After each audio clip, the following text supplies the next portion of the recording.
Hey everyone, welcome to the Synth Geekery show. If you don't know who I am, I'm Ranzee. Big hello to you. A lot of people joining, just sort of jumping into the chat right now, so it's good to see you guys in the chat room. There they all are there. Big hello to all the people that have joined so far. I think, who was first? Wagoo was first today. G'day Wagoo. He says g'day. Keith and Watford, one of our channel members. Big hello to Keith and Watford. Paul Torbett, hello to you. Martin Taylor, big hello to you. Inverted Popes, one of our channel members as well. Big hello to you, Job. Nice to have you, mate. What it was? Future World Machines, another one of our channel members. Big hello to you. Andrew, me, all the way from Queensland. Hello to Andrew. I haven't seen you for a while. One of our not so regular guests, but you guys might remember him. He's been on the video side of the show before. Stephen's there. G'day, Mac. Who else? Geert's there. Big hello. Steve Powell's there, one of our patrons. Good to see you, Steve. Fantastic. All right, so there's a few people, not very many. It's very boutique-y at the moment.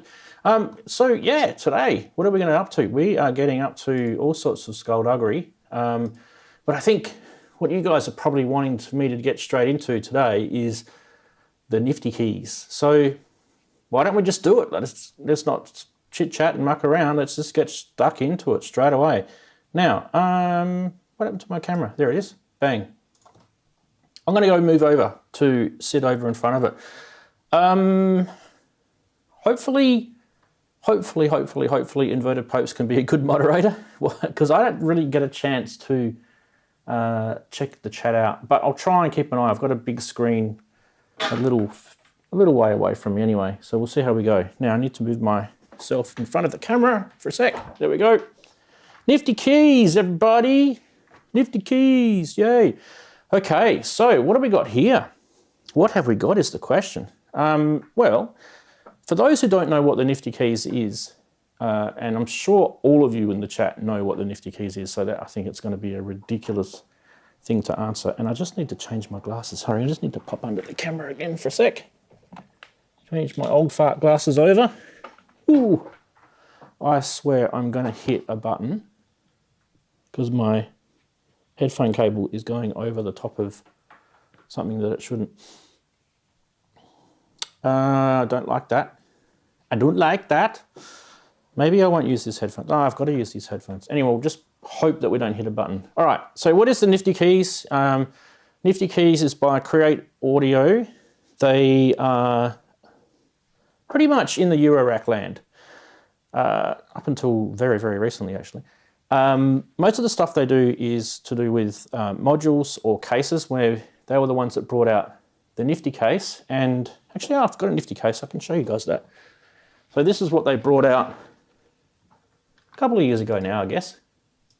This thing, the NiftyKEYZ. So that's, you guys have seen that to death. Really quite an expensive case. At the moment, I'm just mucking around with stuff in there, so forget about that for now. So yeah, NiftyKEYZ. And then, geez, a couple of weeks ago, they brought this thing out, and I was kind of peaked at this. Sorry, I'm out of breath at the moment. Right. What made me interested in this is because I could never really justify the money that Waldorf wanted for theirs. And probably where you guys live overseas, it might be a little bit more affordable. By the time things get here in Australia, things become quite expensive. So I didn't buy that. And I guess what makes this thing better than the Waldorf to some degree is the fact that this has got a inbuilt control voltage 4-voice voicing setup in here. And across the top, you've got a whole bunch of awesome connectivity things. And I'm just hoping that if I can get some sort of, yeah, I might just show you guys. I'll just give you a virtual tour of this first before I sort of start playing it. Right, so let's zoom in. Why are you not working? Please work. It's not connected. Why is, oh, there we go. All right, here we go. All right. Now, I just want to kind of zoom in over there. Wow, is that as far as I can zoom in, is that? No, I was going to say that's better. So you can see in amongst all that cable, by the way, there's 20-something patch cables in this at the moment, so I do apologize, but I'm not pulling them out. There is 4 sets of CV and gate, and obviously CV being your pitch, usually, sometimes modulation, and gate being, you know, your envelope gate. And then across the top, you also got modulation outputs like velocity. 80 is aftertouch. Mod/LFO is the mod wheel or LFO. Clock and reset are for the sequencer. And X is the pedal that you can plug into the back. And then you've got 2 sets of buffered mults, multiple 1 and multiple 2. And yes, they are buffered. So you can plug something into 1 and it will repeat it out to the 2. So that's pretty handy. It would have been nice if there were 2 sets of 4. I always find 4 a better buffered mult setup, but anyway, that's fine. And then there's this kind of weird output setup they've got here. And we'll go into detail about why it's weird, but for now, you've got basically out 1 and out 2. And they can be both outputted through that, you know, the patch cables you can see there, or they can be outputted out from the back. I can't really show you the back. I'll have to show you a picture of the back because she's kind of pretty much stuck in here at the moment. And you've got a main volume control and headphone control. I do have headphones connected to it. So that's kind of all the connectivity across the top. And then we're going to talk about this stuff across the top of the keyboard. So you've got auto chord, you've got your transposings there. You've got your voicing, which we talked about before. So you get to do 1, 2, 3, 4, or split. And we'll go into a bit more detail. I actually haven't tried all this stuff out yet. And then you've got your gate and your mod sources, manual or LFO. You've got your arpeggiator. And across here is keyboard controls, as you guys would normally see. Couple of cool things about this setup here with the keyboard controls I like is if you use latch, which all keyboards need to have this latch. I don't know why all keyboards don't, but if you use latch and then you combine it with this auto chord thing here, the last chord that you played will latch, which is really cool. Really handy. Not only is it handy for things like arpeggiators, but it is also really, really handy for holding a chord or unison or whatever. It's just actually a really, really cool thing. You can turn that off too if you don't like it. Now, the way you get to these little, it's just above the keyboard. The way you get to it's a bit like a bass station, right? You press the function key, which is there, flashing away, and then you just press one of these black or white keys. Right? It is that easy.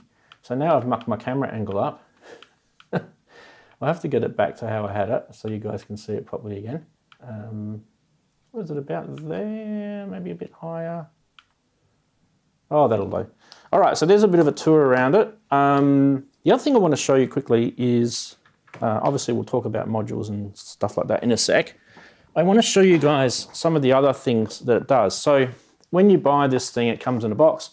And also they give you this huge function key thing template. You can just chuck that over the top of your keyboards to help you remember what each of these things do. Okay, so let me just fix this headphones before I die. Right. And there, so heaps of stuff. So it's not just what's printed on the little faceplate here, it's also there's a whole bunch of other features that you can access through here, like changing MIDI input channels to LFO types, square, sawtooth, ramp, zoning for your splits, a whole bunch of cool stuff. And then you've also got, you know, ARP CV controls over here on the left. So that is nice. And then on the back is some instructions about voicing. And I guess kind of, there's a few, when you start going into this polyphonic journey with Eurorack, I'm going to kind of talk about this tonight because I kind of feel it's a bit crazy, right? it's kind of like, oh, let's go, let's get some voices happening and let's play chords. And then all of a sudden you're going,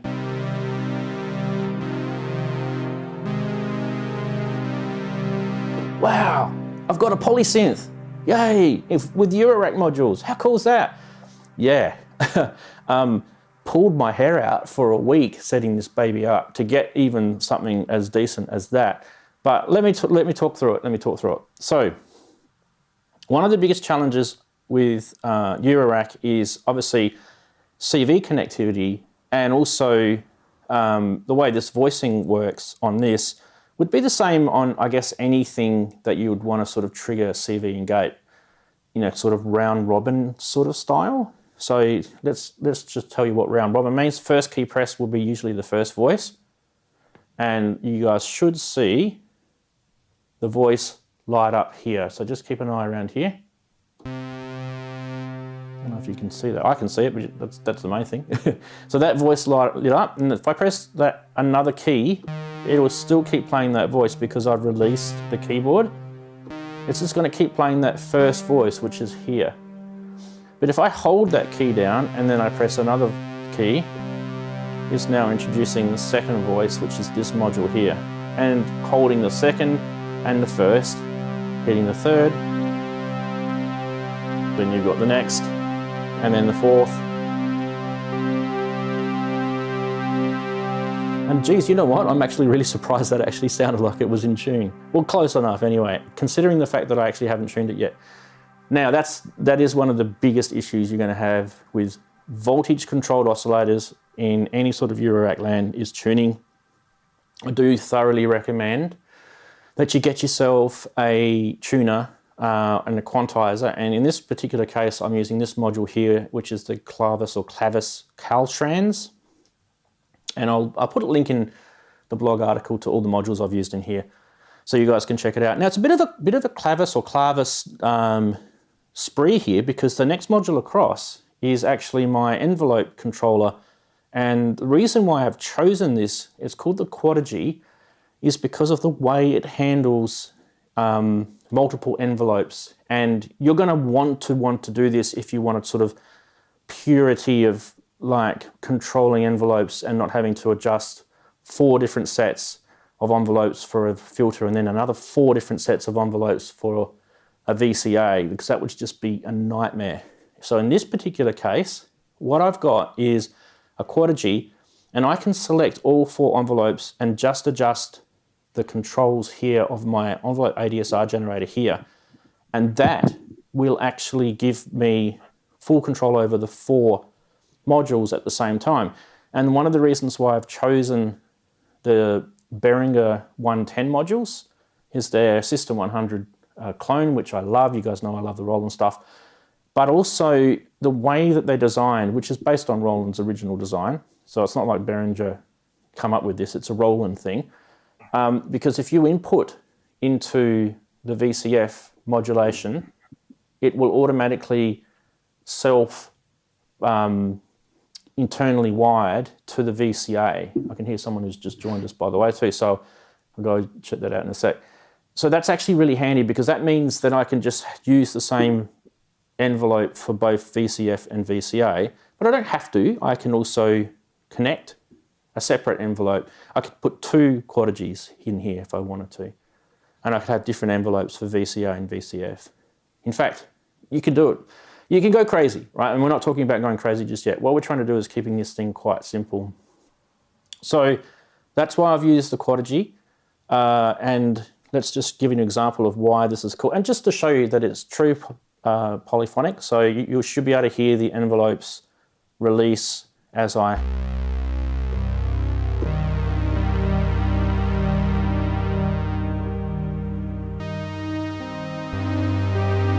Now, the easiest way to tell is if we add a bit of attack to these.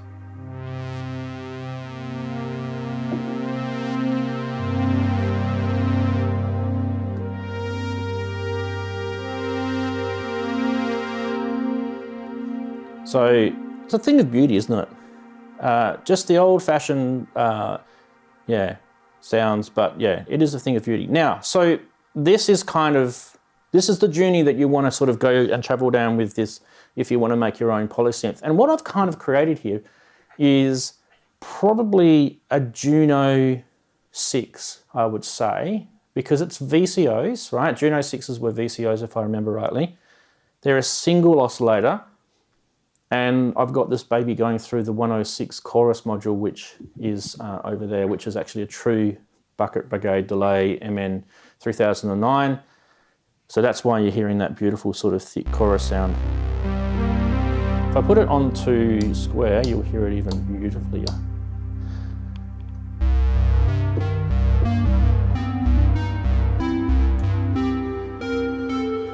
And I've got effects, yeah.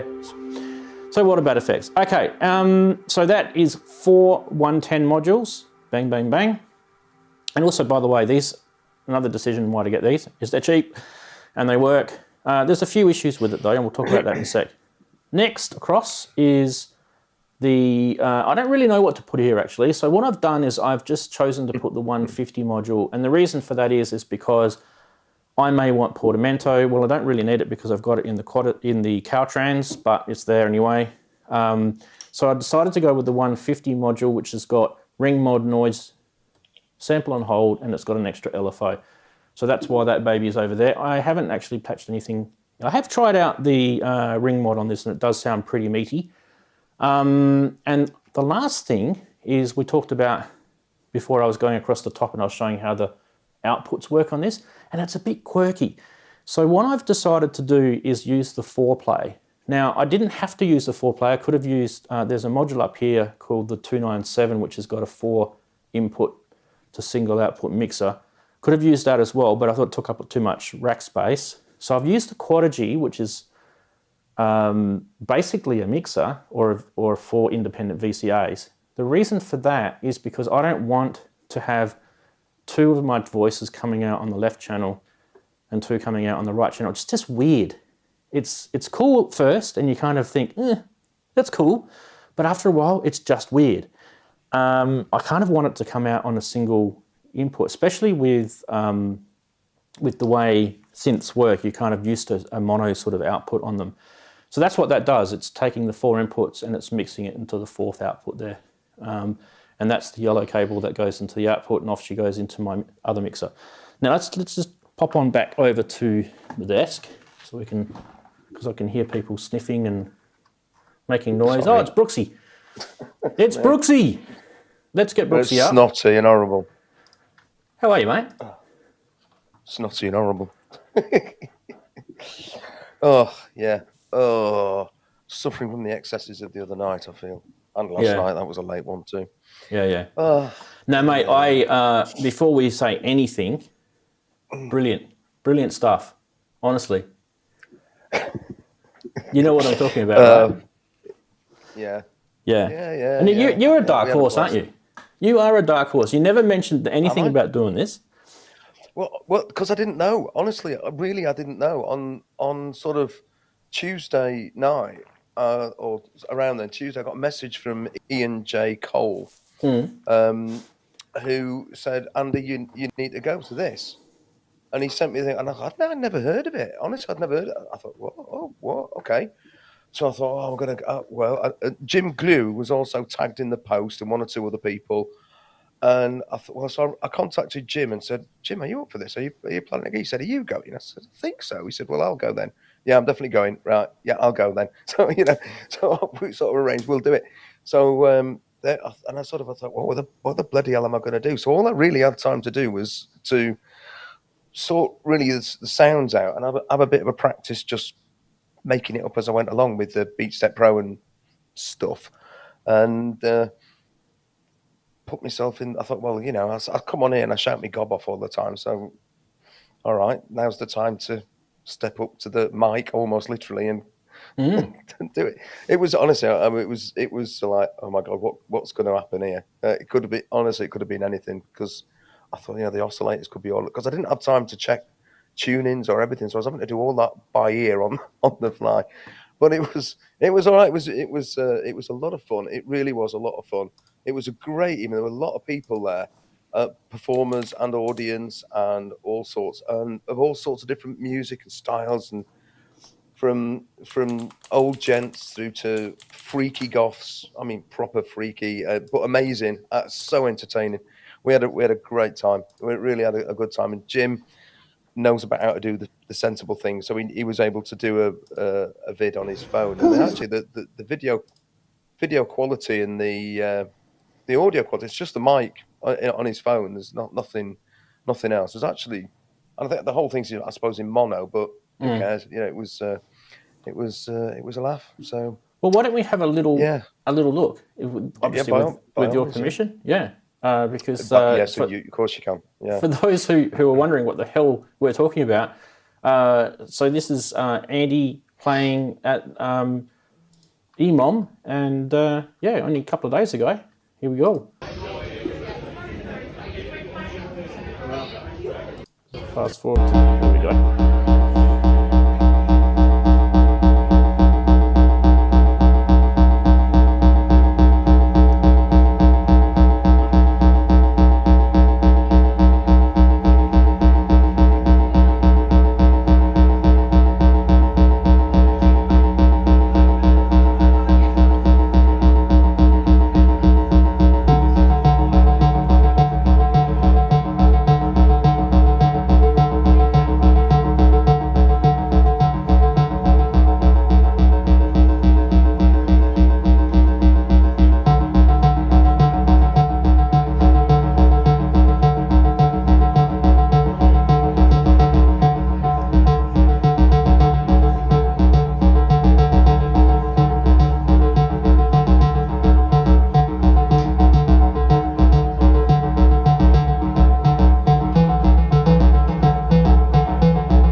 Let's skip a bit so we can get into the bit where you were mucking around with Presonus and stuff. So I'll just give him. That's about the end, I think.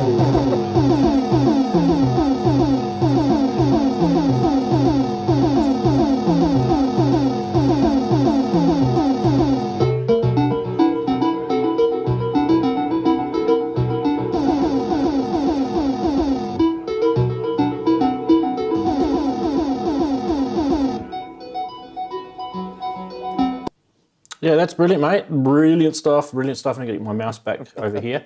So yeah, I will definitely give everyone a link to that if they haven't checked it out. Well, you can actually get to it through the description of the video. There's a link to Andy's channel, and then it's the first video. Yeah, it's up there. So that's easier if you just do that. But don't go anywhere. Stay here first. Don't go to him. Stay here. Nah. Stuck it in the chat. There you go. Cool. Brilliant. Yeah. Oh, right. Cheers, Franz. Yeah. Yeah. No, it was good. I would have given you much more of a nod, but honestly, really, like I said, it was almost one of those spur of the moment things. Like, oh, sod it. But it was great, and I'm really looking forward to the next one. They do events all over the country, and Martin Christie, who organises it, along with a guy called Paul. Oh heck. Got his surname now. Oh, I better go and have a check on my Facebook. But they do some events all over the country in different cities. So if there are others not too far away, I'll definitely think about having a trip to another one, because it really was.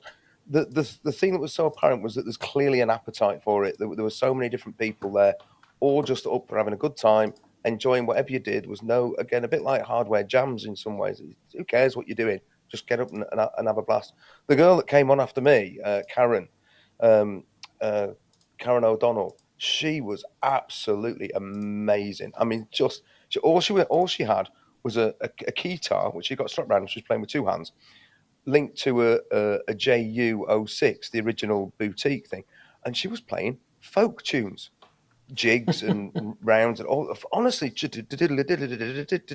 and singing. And it was absolutely mind-blowing. I was like, I can't believe I'm watching this. This is just it's too good to be true, because it was just so different. And what what an absolute amazing. I've got in touch with her, and hopefully we'll be able to find out more about her, because she was amazing. Really, really enjoyed what she did. Oh, that's brilliant. I mean, I probably would have been fast asleep in that time of the day anyway, no doubt. Absolutely. Yeah. All right, shall we head back over to the Nifty Keys and keep going with this, because geez, it's still about half an hour to go, and I kind of wanted to give everyone a good look at this. I think that there's a few. It looks awesome though. Yeah, it is. It is. There's a few things to talk about though. So let's just quickly talk about how I was talking before about. There's a bit of weirdity with the voicing, and there's also a bit of weirdity with the way the outputs work. And if those who have watched I think Robin covered a good video on this as well a couple of weeks ago.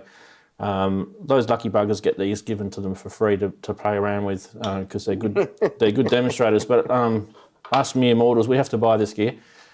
Look, one of the things that kind of annoyed me is on these outputs here. I mentioned before, one set goes off to the left channel and one set goes off to the right. Now, you don't actually have to have that. You could actually send those outputs to do two different inputs on another mixer, and away you go. You've got two sort of mono inputs. But there is a small problem, and I kind of need to talk to Cre8audio about this. I kind of think that one of them is a little bit unbalanced. One of them's either a little bit quieter or one's a bit louder. I'm not sure which one's which. And so I literally had to do away with it because I couldn't get the voices to sound even through it. Even if you balance it through a mixer and everything, I couldn't get it to sound even. So that's why I went with the 4-play down here, because that way I can control each of the voices. Now, having said that, it may actually be something quirky that I've done, being a bit stupid. And one of the things that you'll kind of work out really, really quickly when you start playing around with, let's make my own polyphonic synth. Don't go there, is my advice.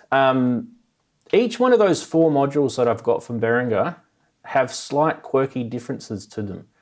So they're not all perfectly calibrated together. And that makes, like, when calibration isn't perfect, it makes a massive issue. Like, it's probably a minor issue if you're just playing with one, but it's a massive issue because you're playing with 4 and you're trying to get them to talk with each other at the same time. So, and what I'm talking about is, I'm talking about kind of, let's head over back here again, because you could probably see it. Oops, headbutt stuff, sorry. You guys can see this, right? You can see that how the filter on 1 and 2 are higher than on 3 and 4. Notice the filter position? So if I can put my finger in there, and the reason for that is, if you listen to the voicing, they all sound kind of nice and even now. They all sound around about, I mean, it's not perfection because this is all done by ear. In fact, I think probably 2 was a bit quiet. Let's try that again. There we go.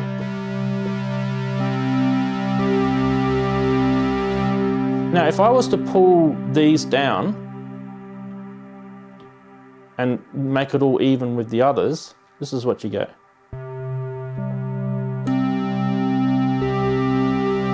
So your 3rd and your 4th voice are a lot more brighter sounding. So there's calibrations that I've got to have to go and do on these modules. And you can turn these things over and calibrate them. So it was kind of about here, just to get it sort of sounding a bit.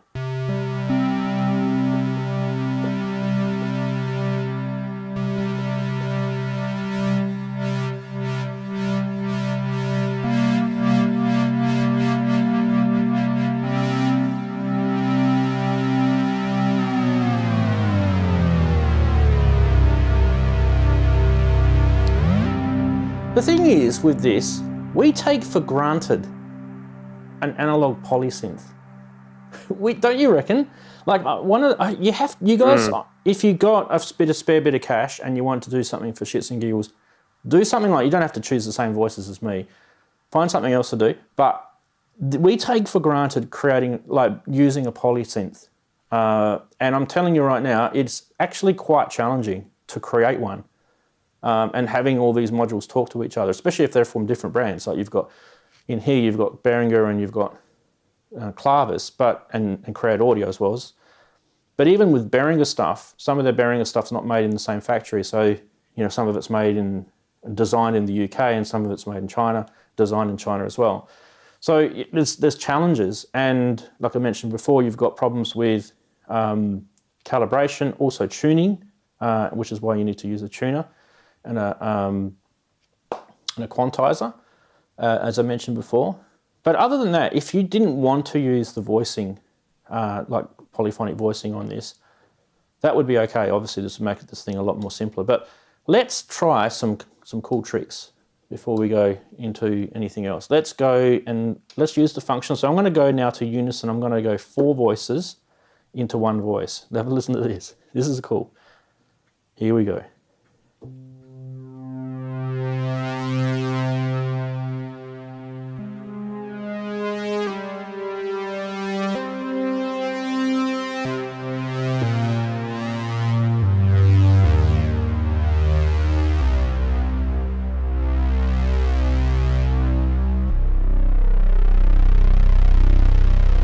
Yeah, I know I'm drowning it in effects. I can turn these effects off if you guys really want to.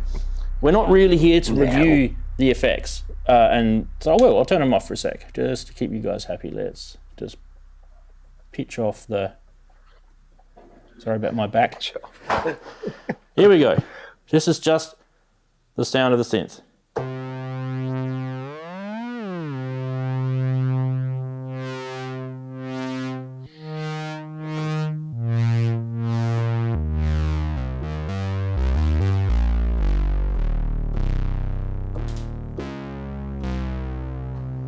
Right, let's do some squares.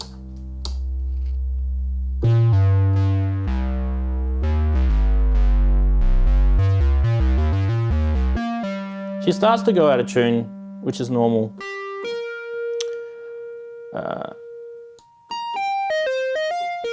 You can hear it slow. Some of the oscillators slowly detune there. Oh, that's cool.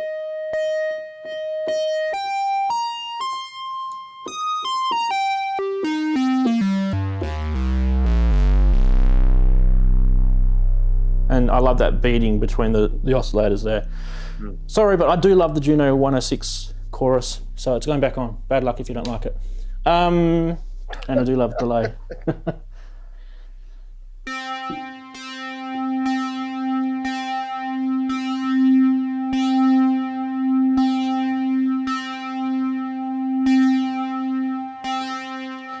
Okay. All right, now, the other thing you can do with this thing is, I mentioned before, I'll go back to 4 voices, is you can play some chords, like you might want to go.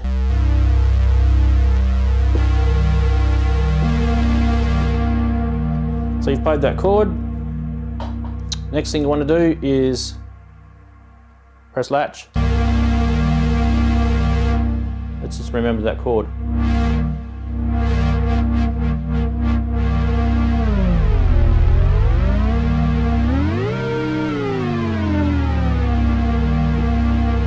That's a cool feature, but then you can also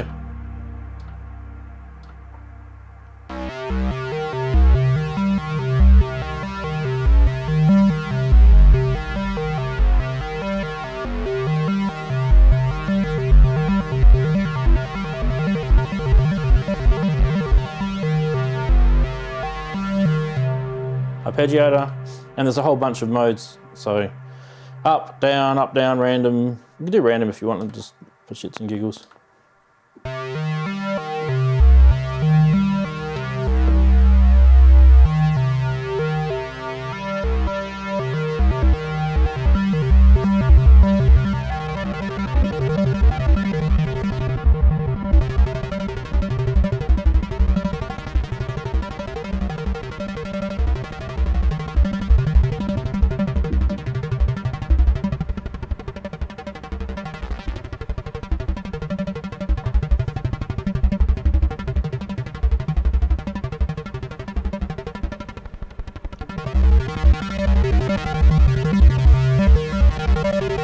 It's always weird when you've got unison of 4 voices arpeggiating all at the same time. I kind of find that a bit kind of freaky. And splitting the keyboard's interesting as well. So that's a cool thing. You might want to have like a square wave on the left and a sawtooth on the right. Now this is kind of where you kind of wish you had more Eurorack space. And I'll tell you why, because you can never have enough envelopes. Oh my God. Like, if I honestly had 2 quarter Gs in here, and I don't have 2 quarter Gs, unfortunately, I'm lucky enough to have 1. They're not cheap. I probably would go with another quarter G. And the reason for it is because wouldn't it be cool if you could set 2 sets of envelopes for the split keyboard, but at the same time you might want to have also 2 sets of envelopes for your filter as well as your VCA, and then that's where you need your, your 8 envelopes, I think. But anyway, in this case, I've just got 4. So yes, I can, on the quarter G, I can select envelope 1 and 2 to be different to 3 and 4, or I can have them all independently different if I want to, so that is there. So I actually haven't tried split before, so let's do split and see what happens. Now, you've got to select where you want it to split. So I'm going to select there. So basically, I'll just show you guys that again. You press the function key, you hit the split function, and then you tell it where you want to split it. It's so easy.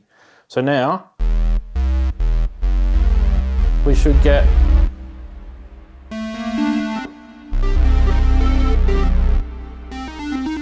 all right, we should be able to play with this a bit differently. Now, this is where I'm going to need my little manual thing. How do I split it?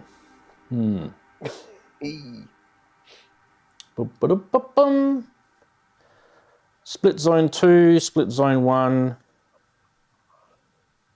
Probably should have gone, that's zone 2. Oh yeah, no, I did it the right way, so that's zone 2. The one I hit was zone 2. So the way I understand that is it should be doing CVs 1 and 2 down here. Yeah, see, that's not doing what I'm expecting it to do. Try up here.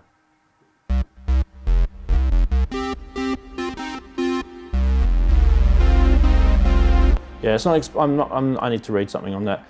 I thought that you could split it across the 2 and have 2 different voices, but I could be wrong. Someone in chat will tell me. Let me just have a quick look at chat because I've seen my name highlight a few times. Well, what's the estimated price of the package? That's a good question, isn't it? What's the estimated price of the package? Let me just go have a quick drink. Okay, so just jump, like, where's your local, is it Gear for Music? What's your local sort of place that you buy stuff from? Oh, add it to the cart. Gear for Music. I mean, do you want to do it? Yeah. We can quickly do it here. Gear for Music. Let's just do Gear for Music. Yeah. Gear for Music's usually a bit pricier than some others. So yeah. What we'll do, yes, it is sometimes. Now, which button is Gear for Music? All right, so first one is NiftyKEYZ. So this is all for the UK people. So let's add that. This is all full retail. Okay, they're in stock too, guys. Rush out and get them. And then we're going to do Behringer 110. There she is. Ooh, that's flicking around like a crazy. These are all full retail price, so let's do 4 of those suckers. Right. And then do these guys do clavis? Don't know. I don't think they do. So you guys, someone else can get me the price of the quarter G from somewhere else. Juno, I think Juno do. Yeah, someone else can get me the price of that. And you don't really need the other module there. You don't really need the 150, and you don't really need the Behringer 4-play because it will do it without it. So that, if you're just doing, you do need an envelope generator. So let's, instead of going with the quarter G, let's just go with the cheap. A cheap option would be the Behringer 229. Let's do the Behringer 140. The quarter G. The quarter G is 229 from Elevator Sounds. Okay, that's not that bad. Let's do this one instead. Why don't we do this one instead? Because you can actually get 4 envelopes out of this. So you've got two outputs there and there's one inverted, and you've got two outputs there. And you can set them the same. So you can, this will what I was doing on Thursday night. It's yeah, exactly so this is a what I was cheaper doing. way of doing it. So not as good, but cheaper. You can't set them all at the same time. Did that add it to the basket? It was a compromise. I was thinking I need another one of these now. Add it to the basket, you bloody piece of crap. All right, here we go.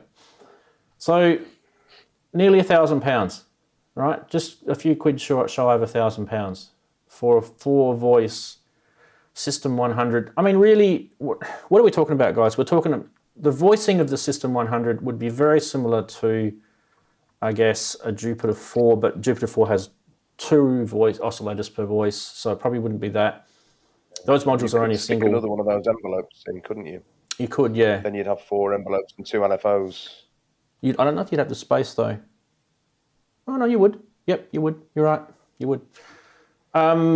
So there. I hope that answers Paul's question. Now, how much would it cost you to buy a used? Well, let's have a look. How much does it cost on Reverb for a? Let's go with a Juno 6, right? Because I think personally this is more a Juno 6 than it is a Jupiter 4, because I don't have 6 voices, but the sound of it, if that's what you mean, right? And you could easily buy another 2 modules. So a Juno 6, oh, I can't find a Juno 6. I can find oh yeah, there's a Juno 6. Yeah, I can't believe I found a Juno 6 for sale. There you go. All right, so that's £2,750. So yeah, I mean, 30-year-old technology versus brand new tech. You get a lot more features on that. You do get the chorus though in the Juno 6. There's the listing if you're looking on Reverb. But yeah, I think it's really like a stretch to say it's a Juno 6. But yeah. Anyway, let's go back to questions. Imagine that you could create for the price a new OP1, says Sasquatch. Yeah, we'll talk about OP. We'll talk about OP1 soon. Where else? Now, I bought. I did buy the 110s, not just to demo it for you guys, but I bought it because I wanted to.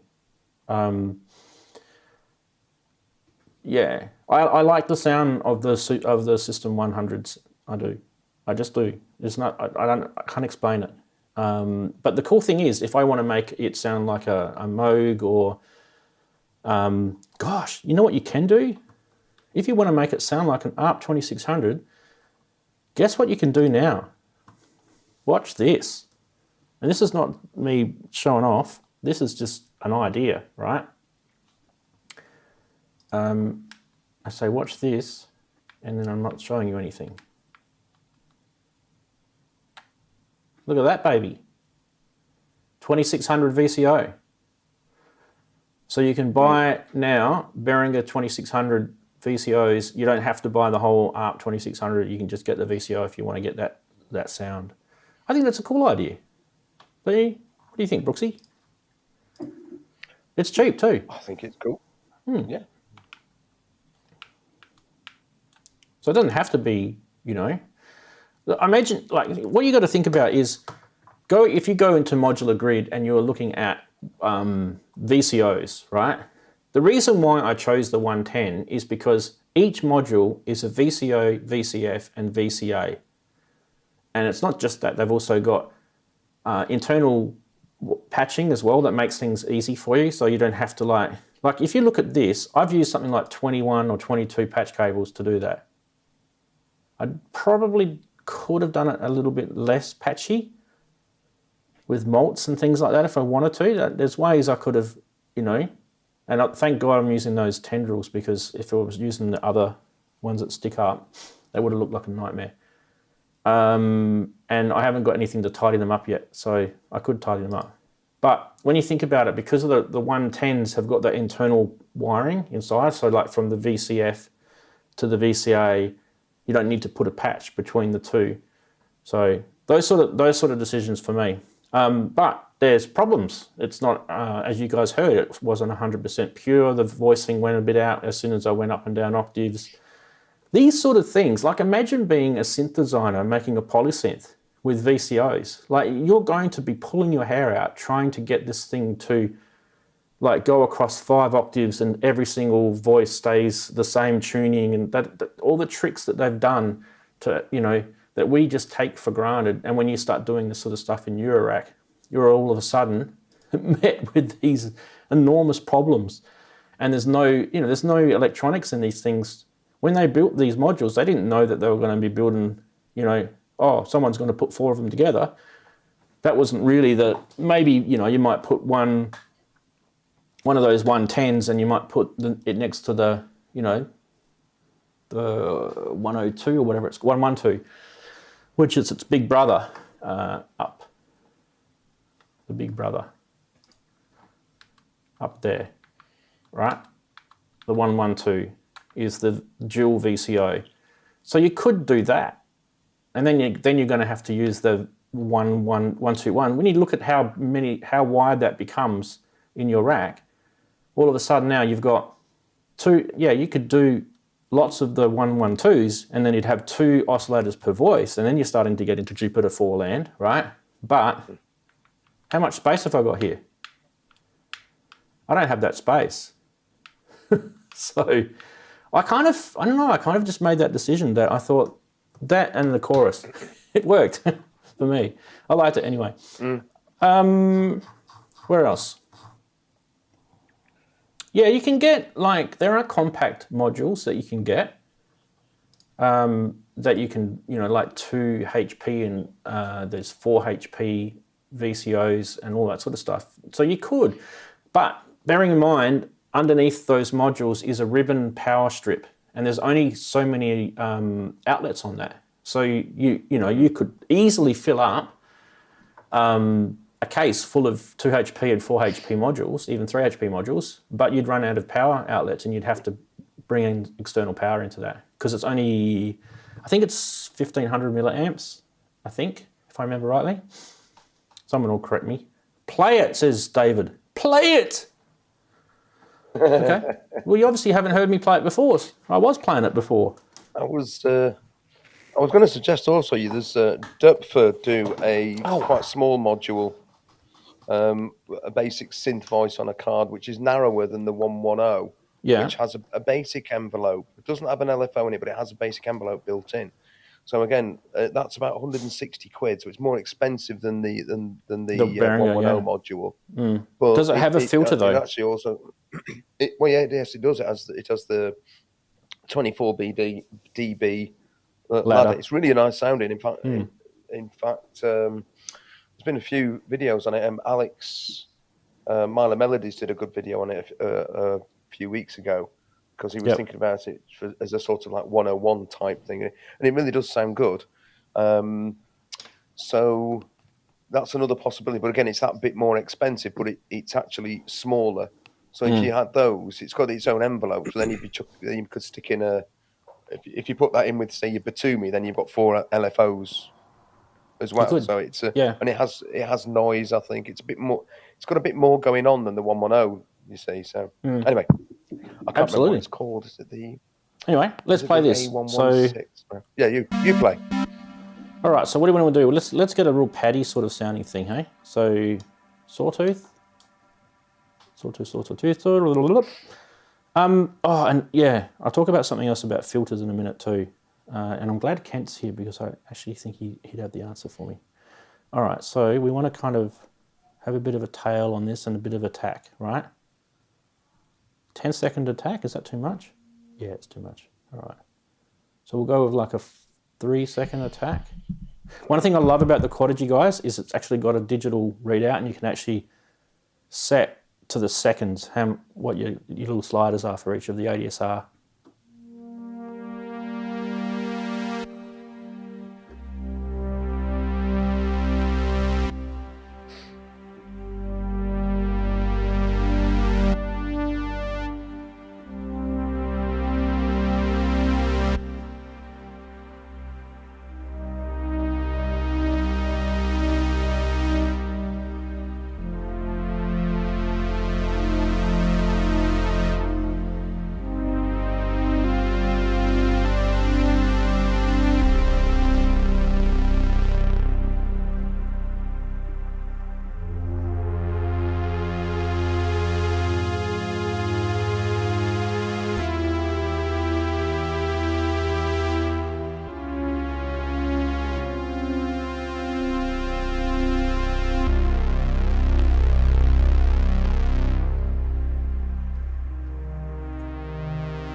All right, what about a bit of a triangle sort of sound?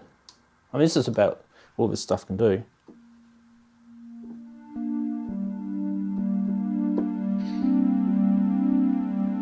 Let's get the pitch up on this.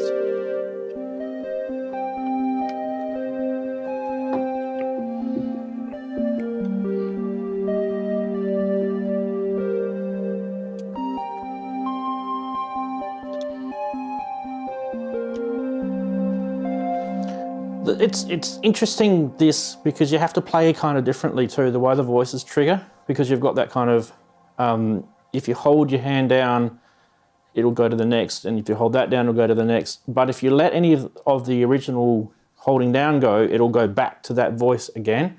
So it's like the round robin, like I was saying before. So it's an interesting kind of deal. Now, I think Darren's joined us. Mm. Hello, Darren. Let's get him up here. So we're going to have Darren there. And, sorry, give me a sec. Brooksy there. And Cre8audio NiftyKEYZ there. No. I do believe we are going to have Synth Addict. Yeah, he was trying to connect as he got it. Cool.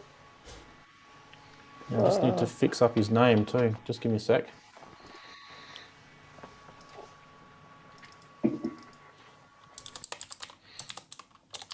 It's a donkey. What happened? Now, Darren, is your audio working? Oh, it's Jim's. Should be. Jim's. Okay, beautiful. How dare you refer to Andy Brooks as a donkey? You need a donkey. Oh, God. Oh, no. Just referring to Jim's flight case that he has his gear in. Oh, my God. I mean, there was people. I don't know how he carried it into the venue, because the two of us carrying it out, and I had to give up halfway across the bloody road. It was. I'm so pathetic. We can't he's just see. saying he's gone to pick up a new case. Well, I hope it's lighter. We can't see Synth Addict. We can't see. Oh, he'll sort it in a minute. I'm sure he'll be there. He said he was trying to reconnect. He's just pinged me a message in Facebook. So. How's Darren? I see you've got your washing out to dry behind you. Oh God, I left that out. Yeah, there's no way else to dry it. Although the sun's out now, I could hang it out the window.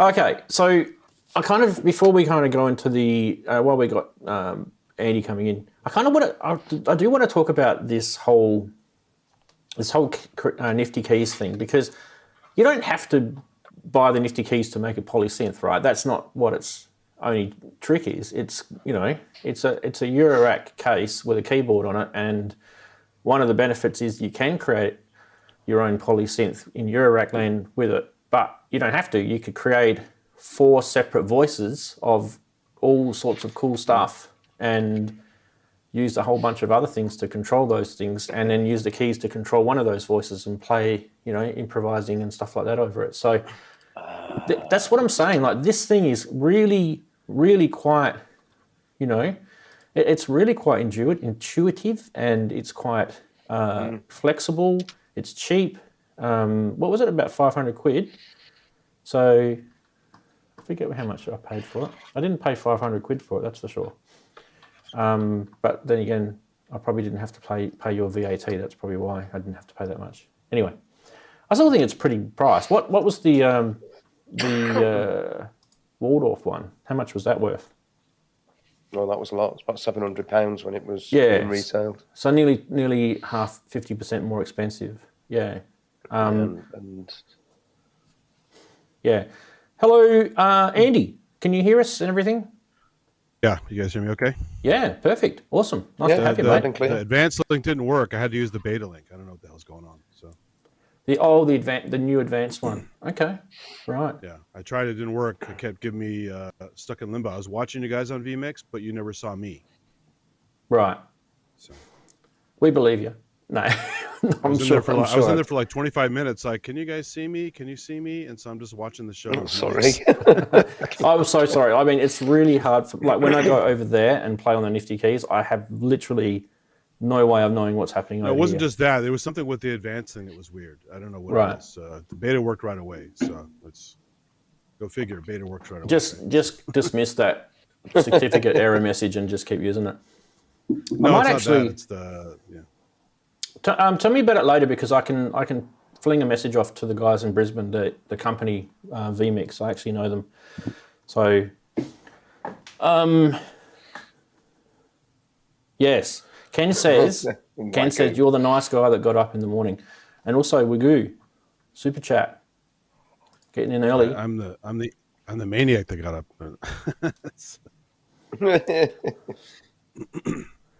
There we go. Thank you for the chuff. I always call it a chuff. I think he gets either annoyed at me for saying it's a chuff, but yeah, thank you very much. Nice Timberwolf you've built out of your yeah, well, at least it's got a bit more than what a Timberwolf can do. Abs for sure. Absolutely for sure. But you know, hey, while we've got all the brains trust here, I think it's a really great opportunity to ask the questions about this, and you know, where do we go from here? Some of the challenges that I've got, and this has only been how long have I had this for? About a week, not even a week. You guys know when I got it. All right, what we're going to do first though is we're going to hit this button here.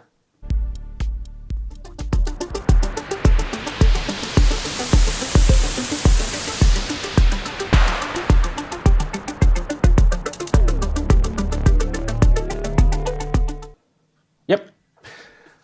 Let's skip that part because we don't need to do that anymore. Right, okay. We've got a couple of funny things to get through first. So we'll do funny side, and then we've got the Superbooth chat on the other side of that. So this show is going to have quite a bit of flipping about with a few things, but let's start with funny side and we'll see how we go. Now, these are screenshots from Synth Memes, which is a Facebook group. Now, if you haven't been part of Facebook group, get into that. If you don't like Facebook, that's fine. When Roland did make their announcement for the new IRA compact line, basically, yeah, all of the jokes about Volkers being inserted into orifices, now Roland have joined. And really, haven't they gone to town with these memes? Here we go, is another one. Yep. Cheeks McGillen. And it didn't just stop there. Just the name? Yep. Baby's first Dollars Jam. It comes with insane chord packs, 9+ months. And there's the crying baby. So there's a little trio of IRA. It's the butt of all jokes. Let's put it that way. But that wasn't the funniest thing that came out in the last week. The funniest thing that came out in the last week was, I thought, this one. I just picked up the OP1 Field in my Ferrari. Better get back to my teenage home studio to play it. Love it. Now, obviously, that's a dig at the price, I think. I think they might be digging at the price there. Because someone who can afford a Ferrari can definitely afford an OP1 Field. What was your favourite meme, guys? Well, the OP1 on the Ferrari seat, because it just looked nice, didn't it? And we just got a super chat in from Cre8audio, so we'll just pop that up when it decides to do that. Let me just... Yeah, it's nice that Roland joined the vocal game of inserting things. So, thanks for the £1 from Cre8audio. Good on you, mate. Beautiful. So yeah, a couple of people in chat are saying the Teenage Engineering one's the funny one. It's true though, isn't it? It's a bit like my Eurorack habit. If you were to apply my stupid Eurorack habit, you could probably justify buying an OP1 Field. It would kind of has the same sort of irony, doesn't it? That's a good one. Thanks, mate. Right. Yeah, let's get stuck into news because, gosh, there's a lot. And Andy and Brooksy and Darren, I didn't show you guys the link this week because there was just so much, and I think we're just going to skim through it. So let's do that.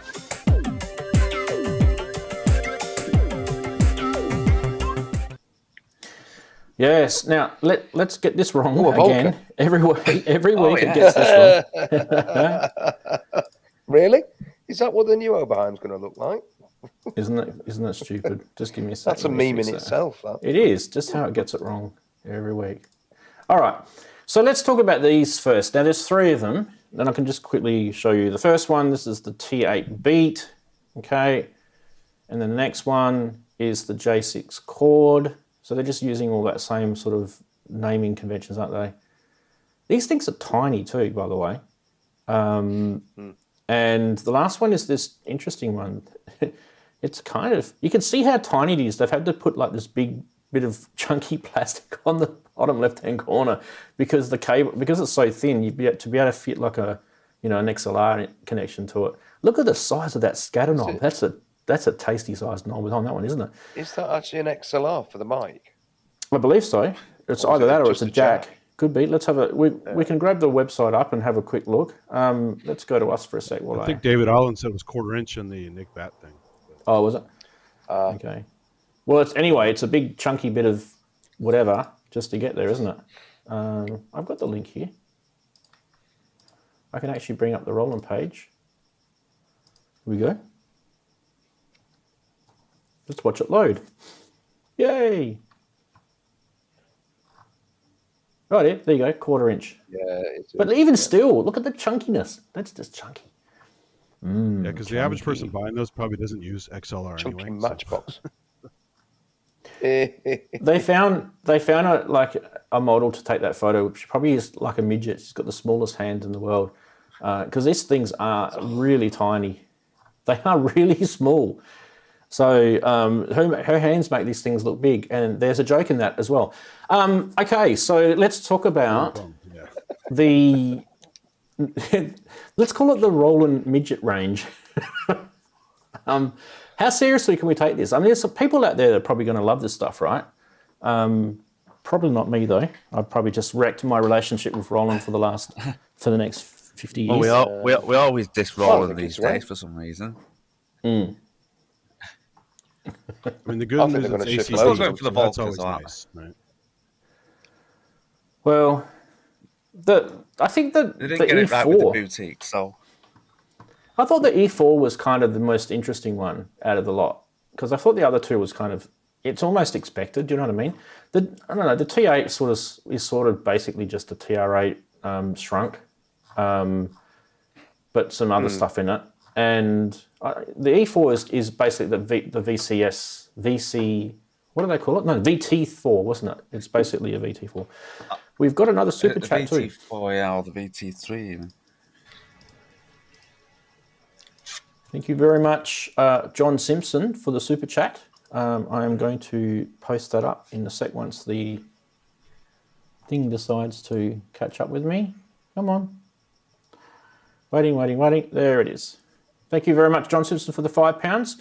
A little contribution to the expense. Everyone's feeling sorry for me. Yeah, I definitely had some expenses in the last couple of weeks, that's for sure. Absolutely. Yeah, so loop and scatter, there's, let's go back to here. Let's turn that off. Go back to here. It's got a 24-second looper in it. And look, I think you kind of would have a bit of fun with this thing. I don't know, if someone said to me, right, you can have a free one of these, which one would you go with? I'd probably go with this one.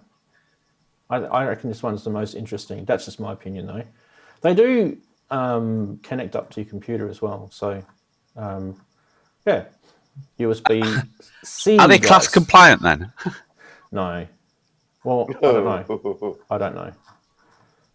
Let's have a look. Specs. Surely they are. Yeah, Roland doesn't have a history of class compliance, unfortunately. So. It is USB-C though. It doesn't, but that is a good start. It is USB-C. Yeah. Last thing I want is a driver on these little things. Yeah, that is true. Look, if they're plugging it into an iPad, surely it must be, because the video. If you saw the video, he was plugging it. She was plugging it into an iPad, and I don't think You would have thought so. Yeah, I don't think you can get drivers for the. Yeah, so maybe it is. Someone in the chat might be saying yes, they are class compliant. Says Mac. There you go. Hooray, Roland! You know the JDXI synthesizer is class compliant. There's an option on it that you can switch. So it disables a whole bunch of USB features, but you can switch it and it will be class compliant USB, which is actually one of the rare things Roland actually did right. So yeah, everyone's saying they're all throwing their synths at the screen like, it's class compliant. What are you guys talking about? All right.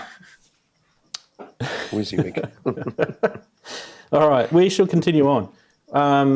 So I think. Yeah, what one else do you guys want to talk about? There's the J6 chord. Do you want to have a look at that one quickly? I think out of all of them, it's going to be like the Volca one or the chord one. I think the another TR8. Why can't they call it something else? And why a J6? It's actually a mix of 808, 909, and 606. Yeah, we're still not chasing the little beat one is quite... Volca.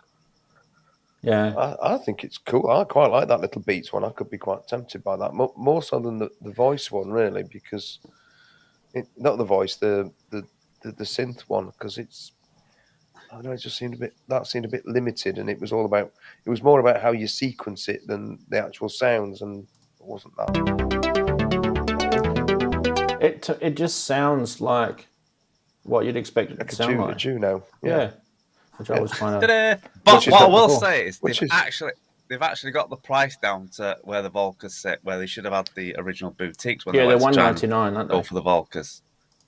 So they're actually getting the price towards the Volca range. 175 UK pounds. Yep. Yeah, which is gonna help. Now the question I have is, will they plug into your MX1 mixer and work? And probably not is the answer to that. This is the because this is a different era.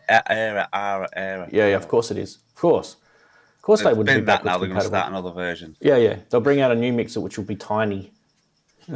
Yeah. The MX Compact. Yeah, that's it. And ground loop noise galore. Oh, look at that with all the cables going into that. Hey. Well, but all right, so this mixer will handle all the devices. So, but to be honest, Andy, I kind of thought of you. I don't know why. I kind of thought of you because I kind of thought these products are sort of up your alley. Me or Synth Addict, yeah. I kind of thought, over here. Yeah. Would I be wrong in that? Insane. I don't mean it as an insult, of course. I mean that. Mobile stuff is cool. I love mobile stuff, or I make stuff mobile. I've been doing that for years. So, whether or not I'll jump out and get it or not, I'm not positive, but I certainly would give them a shot, try them out. You know, they're much easier to carry around than my Force. Even if I put a battery in the Force, that's a nightmare to carry around. You know, my old Roland HPD15 drum that I added a lead acid battery to, that's a nightmare to carry around. So to have little guys that's built-in battery, you know, class compliant for iOS if you need it, good sounds inside of it, even though it's reduced. It has to be reduced. There's just not enough space to have enough controls. But the David Allen demo was great. It was. It was. The guy can even sing too. I didn't know the guy could sing. So, you know. Oh yeah, I've heard him sing before. He's pretty good. Yeah. Look, I'm gonna it's diss budget. but thumbs up them because yeah, exactly, budget, and it's where they should have gone with the when they were trying to attack the Volcas the first time. So I sort of get these because they're a lot smaller and you can actually literally take them off with you, like Andy said. So I'm gonna give them a thumbs up, but also there's Mr. Matt Lights. I wouldn't actually. Does that J6? Does that spit out MIDI as the chords as well? I'm going to be asking me very technical questions here. What do you think? I'm some sort of expert. I think David said yes. no. Come on, earn your keep. I don't know. Is the answer. So if you create really cool chord patterns, does it spit it out as MIDI? Which would be quite interesting. It does have MIDI out. One of them, it does have MIDI out. So there's your answer there. If we go back to this shot, you can see there's MIDI out. So, and it would also have MIDI over the USB as well, I would assume. It does talk about chords and a chord sequencer and stuff. So, and then the next picture it talks about is MIDI out. Does it spit it out as the chord sequence, or does it spit it out just as a sort of keys? Yeah, I don't know. Be interesting though to find out. So, is anyone in chat saying yes it can or no it can't? No one. Oh, Cre8audio says yes, it spits out MIDI to chords too. There you go. So Cre8audio's on top of it. Good on you, Cre8audio. Well done for the information. Yeah, he mentions, Cre8audio also mentions it is a return to the ACB tech, and that kind of did get me a bit of a head scratchy moment. Is it really? I kind of was wondering about that. I did hear that. So yeah, how true is that? How it is ACB? So it sounds good. Yeah. Yeah, but how the J6 is Okay, cool. Right, we should go to the next one. So we've done that. Just wait for that to load. We've done that one, and now we are going to do this one. And yes, we have talked about this. But now it's official, right? And now we've got some more high resolution photos of it and everything. It's not just a leak. Yeah, what did you guys think of? I'm not going to play any video demos of this. I do need to talk about that with you guys in a sec too. Playing videos on this channel has been, an Achilles heel, so I have to be careful. Anyway, let's talk about this. I heard that this thing is going to be, around the $5,000 mark. And I was checking out this week to see if any of the stores in Australia would list it on, on their catalogs, and lo and behold, they are. And guess how much this thing's going to cost me if I was to buy it in Australia? 10,000 Australian dollars. Oh, Brooksy's close. 7,700 Australian dollars. So well, that would cost us an 8. And just so you guys know, it's not like Zimbabwe where everyone just walks around with $1 million in their pocket and they can go and buy a packet of chips with it. It's like like 1,000 Australian dollars is a lot of money. It's a 7,000 Australian dollars is a hell of a lot of money. So it's I don't think that's going to be for me, unfortunately. I don't really can't really sort of tell the wife, hey, don't look here. I'm just sneaking something into the studio that's massive, and she's going to know this. I couldn't do it. I don't think she'd kill me. I thought you were still saving for your Moog. Moog. I don't think that's ever going to happen either, mate. I really don't. It's over $10,000 to do that too. So in my language, so yeah, £5,000, £5,000, 7,000 Australian, or nearly 8,000 Australian. It's a lot of money. But when you think about it, here I am whinging about the price, and really, that's actually not giving it any justice, because it is a beautiful thing. There's some really, really nice things that they've done to it. If I had the spare cash, I would definitely get it.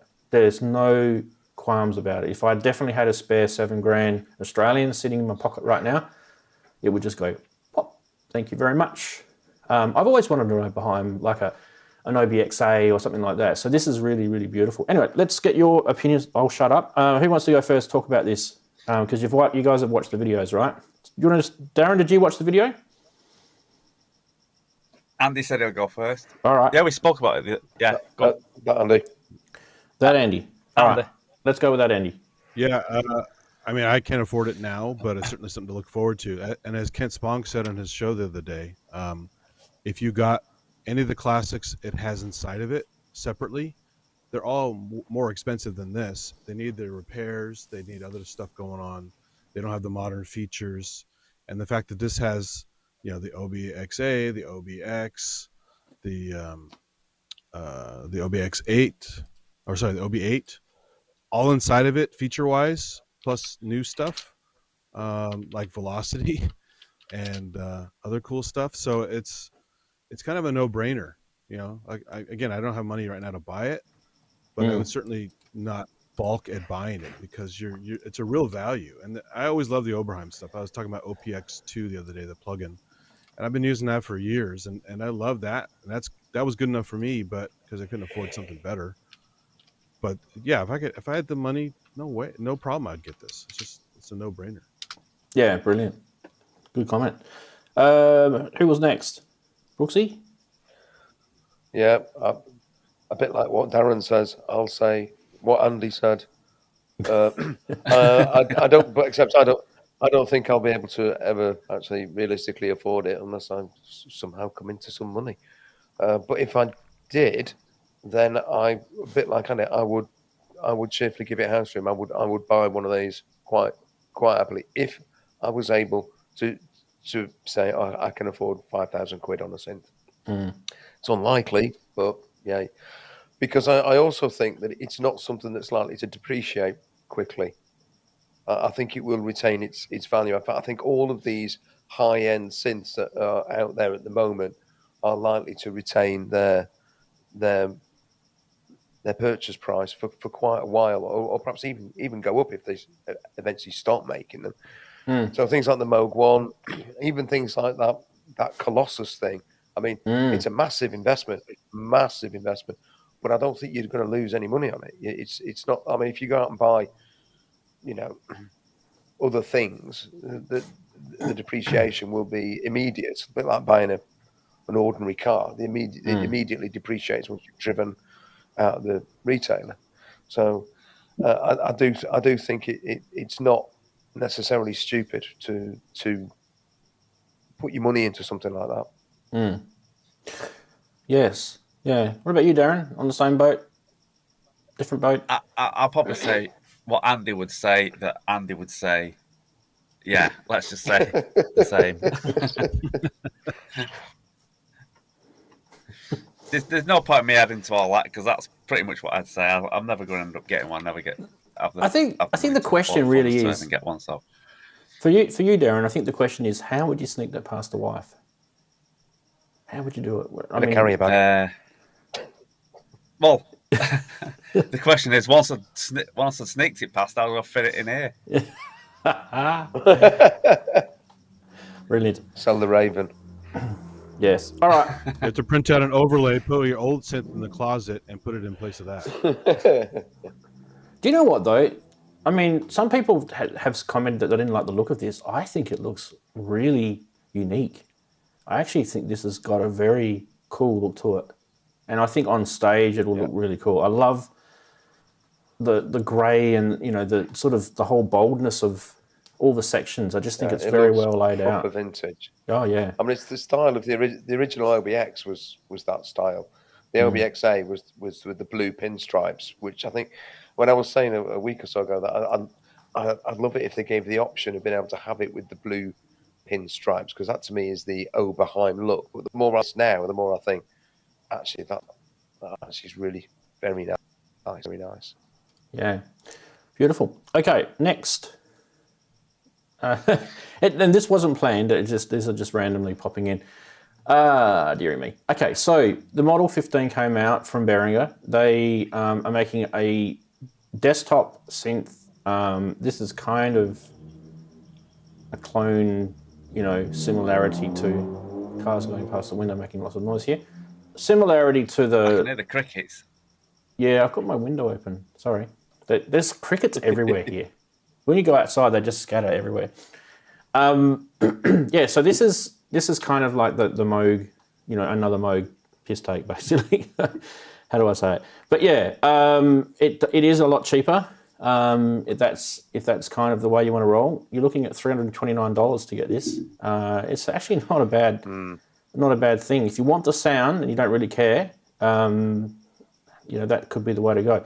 Look, I'll be honest. They make some good stuff, and they make them at a price that gets gear into people's hands that wouldn't be able to afford it. So I'm not going to rubbish Behringer at all. I think they are definitely kicking goals in certain parts of the synth world. There's no doubt about it. I'm not sure if I kind of like them doing copies of stuff that's currently out by another company, though. I'm not really sure if I feel right about that. But some people don't mind. Some people don't care. If you look at any other industry, like watches and cars, and they're all copying each other. clothes. You know, it's not an unknown thing. So we kind of probably need to get over that, I think. But anyway, thoughts on... Especially at these times with the money, the cost of living these days. Yeah. It's, Just look you at know, the I mean, guitar I'd love something, you know, like you say, a Moog sound and everything, but there's so many people now not going to be able to afford it unless they're earning big bucks from creating music. So even though it has its, like you say, even though you're not overly happy on it, you've got to say, you know, at these times and these days, if you want that sound, it's the best way to go because it's the cheapest. So you've got to give them kudos for that. Actually, one thing I should mention before we keep going is those patch bays on the right-hand side are friggin' genius. That's actually really, really cool. So, and they did that with the Neutron. They're doing it with the new one called the Proton that they're bringing out. But also now they're doing it on this. It's just a really, really cool thing. And there's some functions in there that would save you money on having to buy modules for. So if you were looking at having a synth voice, in this case, you know, that could be a thing. Also, it's got the MIDI DIN on the top as well, and you know, that technically means that that's a MIDI to CV converter as well. Anyway, Brooksy, what about you? You into the Model 15? Yep. Yeah, when I watched the video on it, I was just sitting and I was thinking, oh, here we go again. Here we go again. But I did actually tell myself I wasn't buying any more Behringer gear, not because I don't like it or because I've got anything against it, but because I've actually already got a lot of it. And I'm more interested now in moving into sort of a slightly more interesting Eurorack territory than, I mean, the System 100, like you said, it just sounds great, but it's a fairly predictable sort of synth. I know you can get into weirdish territory, but it's no weirder than you can get with other things. And I've got analogs over there, you know. So my interest is much more now on the slightly more unusual Eurorack modules, and I think that's where my money, as and when I ever have any again, will go. But I think it's like you said, it's a great thing. I mean, it's not a huge price. It brings it into, you know, for a lot of people, it makes it manageable, and I think that's a good thing. Yes, there are always the ethics questions about, hang on a minute, but the grandmother is available to buy, but it's actually, you know, it's £1,000 for one of those. It's a lot of money. But again, a bit like my previous comment, you're actually buying a piece of something special. When you're buying one of these, you're getting the sound and the essence, but it's still a Behringer at the end of the day. And I'm glad they brought out the new Proton. Is it called the Proton? I'm glad they're bringing that out. Yep. I'm glad that they're doing their own thing, but I really think it's time that Behringer took all that knowledge that they've acquired and started to make things which are theirs, with some interesting twists and developments that perhaps we don't expect. And I think they'll, you know, they've clearly got the wherewithal to do that. So come on, Behringer, let's have something that's just not a clone. Let's have something new. Yeah. Now I just want to kind of quickly segue for a sec, because Dom's in the chat, Mr. Wiggly. So I just wanted to shout out to him, because he's actually over at Superbooth right now. So if I could ask Dom to extend our hellos to all the people he bumps into, make sure you say hello from Ranzee in Australia. And I know Bo Beats is there, Ken Flux With It, Pierce is there, and I spoke to Ben DivKid on Facebook the other day. He's over there now. Obviously, the Sonic State guys, Nick and all them are there. I've seen Gaz there. So yeah, there's quite a few people there, and it looks like it's going to be a big, massive party over there in Berlin. I wish I was there myself, really. So yeah, so you can extend our hellos, and obviously I really, really wish I could be there, but unfortunately I live on the other side of the world, and it's insanely expensive to fly to Germany from where I live. Just when this show is not really a business, this is just a thing of love. So, you know. Dom says he's with Nick now. Dom says he's with Nick now, and Nick says hi. So hi back from us all. Please pass on Yay. our best wishes. Hi. And hope you're having a Hello, good Sonic time. Steak. Hello, Nick. Right. Okay. So what else we got? We've got a lot more. Now, before we do, I thought I don't want to cut anyone off. Synth Addict, Andy, did you want to make a comment about the Behringer Model 15 before we go? Oh, sure, yeah. So, like Brooksy, I'm no stranger to Behringer stuff. I've had, I mean, even going back to the BCR, controllers and mixers and stuff like that before the quality went up by buying Midas and all that stuff. So I've been a Behringer user for a long time just because, I could afford the better stuff. And now they've upped their game with synths and mixers and controllers and stuff with better back-end stuff. So the quality is actually there as well as the price. There is an issue, though, with potential longevity on this stuff because when you cut corners, there's no way the damn thing's going to last 20 years. Unless you're extremely lucky or you treat it like gold and you don't road use it or whatever, or live shows. So that's always a concern is longevity. Yeah, you got a great deal on stuff. It sounds great, but how long is it going to last? Number two, yes, they've done some unsavory stuff in general with these pranks and other silly stuff. So they kind of leave a bad taste in the mouth, even though it was a while ago.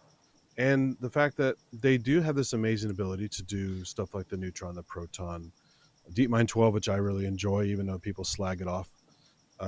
But they are doing some original stuff, or mostly original stuff. But they're going down this rabbit hole of just copying everything, which is fine because, Chinese Stratocasters have existed for a long time. Lots of other stuff has been copied. So don't go after them for copying, but just like, how about doing something with he's such a synth fan from a young age and making his own synths and stuff. And he has these amazing guys he bought with all these different companies. Do some really cool, new, groundbreaking stuff. Stop retreading the same damn territory. Because, yes, it's great for us to have access to stuff that we can't afford. And hell, I was cracking software in college. I couldn't afford anything. So, going with the cheap route is always nice if you can. But you guys have this amazing back end of knowledge and history and stuff. Make some new cool shit. It's crazy. Yeah, I've mentioned this before, and I'll mention it again because it's been a while since I've said it. I kind of feel that Behringer are getting a lot of knowledge into their engineers and designers by doing this stuff, by recreating this stuff. It's a lot of the knowledge is going out because a lot of the people that created these synths have now passed on, or they're getting very, very old. So it's actually a good thing that they are doing this, the retro stuff again. And in my case, I kind of believe that things like the ARP 2600 and the 2500, how they've done that as a Euro rack, I think they're genius. It's not just cloning and copying. They've actually had to recreate it and put it into a different format, which would have had voltage issues. And, there's a lot of sort of things that they would have had to thought about. Like, the original 2500 didn't have patch points that had matrices, all that sort of stuff. So that part of it, and I feel that they were pretty good with. And as I said before, I'm a big fan of the System 100 clones that they've done. So I kind of feel that I'm happy for them to do it. I just think they should stay away from the stuff that's like current though. Like, don't do the stuff. I don't own any Behringer stuff. Don't do the stuff that's current. And also make it look just like the stuff that's out. That's another thing. It's like you can call it something similar. Yeah, you do, Darren. Just It's a joke. Oh, sorry. It's called sarcasm, Brooksy. That's why I'm sat there with two Behringers beside me and one above me. I thought Andy's face. He did that he's not working it out. That was so Manchester deadpan. You convinced me. Is it April 1st or what? Oh, that's when the pint glass gets thrown at the wall in the bar, right? All right, let's go back to our little images and we'll go on to the next one. I think we've done that one. What about this? This is really cool. This is the Dreadbox Dysmetria, I think that's how you say it, if I'm correct. I'm going to get the website up on this because I think it's worth getting up. I'm not going to show any videos, sorry guys, because my channel just keeps getting hammered. Have you had another one? Yeah, I'll talk about it in a minute. And it's all been sorted, but not a strike. but a copyright All right. claim. Yeah. But it's okay. It's nothing bad. Right. So this thing, the Dysmetria. Now this is actually a another desktop / Eurorack, oscillator sequencer type thing, right? But it's also a DIY kit as well. Oh, excuse me. Now this DIY kit is actually pretty easy. So it's not like a massive sort of job. Now, what did I find out about this? €200, including VAT, and they've got a limited number of kits on this thing. So I really, really want to play videos and show you guys what it sounds like, but I can't because it is actually really, really cool. But I'm sure you guys have all seen this. Let's talk about it anyway. So what do you guys think of the Dysmetria? We'll start with you, Brooksy, because I know you're pretty big on these guys. Well, you say I'm pretty big on them. I've only got one Dreadbox module, and you can see it up there, that sort of lilac-y coloured thing, the nostalgia delay. Well, yeah, I just loved it. I thought it sounded great. It was really interesting. And again, yeah, €200. It's like that's a possible, particularly as you can, like you say, you can stick it in your case, which I would certainly think about this one. Do a bit more digging and research. I mean, yeah, Max just said Dreadbox is a really good example of how companies need to evolve, and that's the skills and what they're doing. Really interesting stuff they're doing. It's fascinating. But yeah, what can I say? Great idea. Let's have more of it. It's a really interesting sequencer on that. Did you get to see the video on that, Andy? I did, but I saw so much stuff since then, binge watching all the Superbooth stuff that I can't. It's kind of a blur right now. it is a blur. You are absolutely right. But I do love Dreadbox. I have a Typhon, which just sounds amazing. And I was going to get some modules at some point. I do have their white line filter from the Erebus in my Eurorack, so I do have a little bit more stuff of theirs. But it's kind of funny too, because they name a lot of their stuff after Greek deities. And this one also is also a condition of the cerebellum as well. So it's just kind of a weird name. Sometimes when they market stuff, they don't think of all the possible names for something. So, but their layouts are always nice. They sound great. They're built really well. So I'm all for Dreadbox. I just can't afford some of the fancier ones. I wish I got a Nix, but Yeah. Yeah, I kind of feel, Darren, you're probably the same as me. Did you saw the way that the sequencer works on this thing? I just kind of thought that was really quirky and kind of cool. Well, I do like Dreadbox, and I need to get more of it. I mean, I've got quite a bit of Dreadbox stuff, but I always went to get the little Erebus, which was very similar to this, where you had to build it and it fit in a case. But yeah, I like the Dreadbox. Yeah, it's cool. I just like Dreadbox, and I don't have enough of the stuff. I wanted to get the Nix as well. It's still all that's still on the shopping list. Whether it'll ever happen is a different matter. But yeah, I need to get more Dreadbox stuff, and I do like this. And like you say, it's supposed to be fairly simple DIY kit. I think the little Erebus was quite easy as well. It's based the same way, I think. It's similar to the Workstat. It was kind of similar to that, when the Workstat came out from Moog, that sort of level of stuff, I believe. Anyway, yeah, I don't know, that to me, there's a massive, huge tuning knob on that, and it just kind of, it leads me to go, let's make this thing go out of tune. Let's play with the tuning on this. That's what it's about. You're going to nudge it in the middle of a gig, but maybe exactly. I want to nudge it. Supposed to happen. Yeah. Yeah, absolutely. 2 VCOs and a noise. The oscillator itself is got FM as well. You've got square and triangle, I believe, and also that, like I said, that I've been saying a lot. That sequencer is really crazy. It's easier if I show it this way.